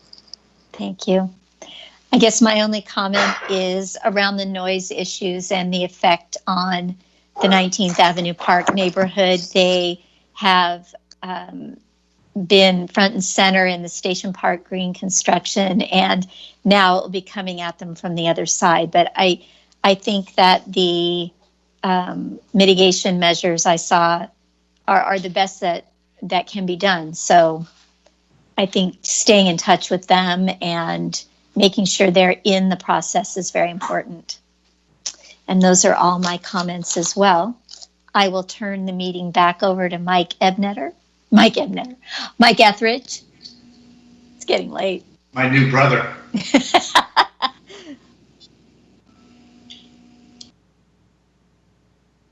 Mike, are you with us? I am. I don't think my camera is, though. But I am here. Can you hear me? Yes, I can. Okay. I think yes. Yeah, I think we're good. Camera didn't come back on, but okay. So, thank you, Vice Chair Mallory. Now we will go ahead and move on to reports and announcements. And we do have an announcement. Do I take it from here, Mike? Sure. Okay, great. Good evening, Commissioners. Kohar Kojayan, Community Development Director. It's nice to see you all. Thank you for your patience while we try to navigate this virtual world. It's been a little bit clunky, but I think we made it through, and I appreciate all of your patience as we get there. I do have an announcement. I wanted to introduce you all to our new contract planning manager, Aaron Acknan. Aaron is joining us from Good City Company. He's co-owner over there, and I am pleased and honored to have him on board with the City of San Mateo. He brings with him a lot of planning leadership and community development leadership. He's been in the Bay Area as a leader in the planning field for over 2 decades, and I am just pleased to have him on board with the City of San Mateo. I think he's going to provide the much needed leadership that I desire, and I think that you all will really enjoy working with him. So, Aaron, if you're online, if you could just say hello. Hello, everyone. It's already been a long meeting, so I just wanted to introduce myself quickly. Thank you, Kohar, for all your leadership in the department. I've lived in San Mateo County my whole life, been in San Mateo County as a planning director over the last decade or two. So it's exciting to be in San Mateo helping out with planning work. So thank you. Look forward to working with you all. Welcome, Aaron. My camera won't turn back on, but I'm waving. Hello. Welcome. Welcome. Okay, excellent. Thank you, Kohar. Do we any other reports and announcements? None at this time from the city. We will let you know once we have all of our virtual platforms figured out. I think we're in a transition period now, and some more information to come as we move to a different platform. Okay, that prospect of that sounds pretty exciting. Okay, well, thanks everybody, and we will go ahead and adjourn the meeting. Thank you all. Thank you. Bye-bye. Thanks, Mike.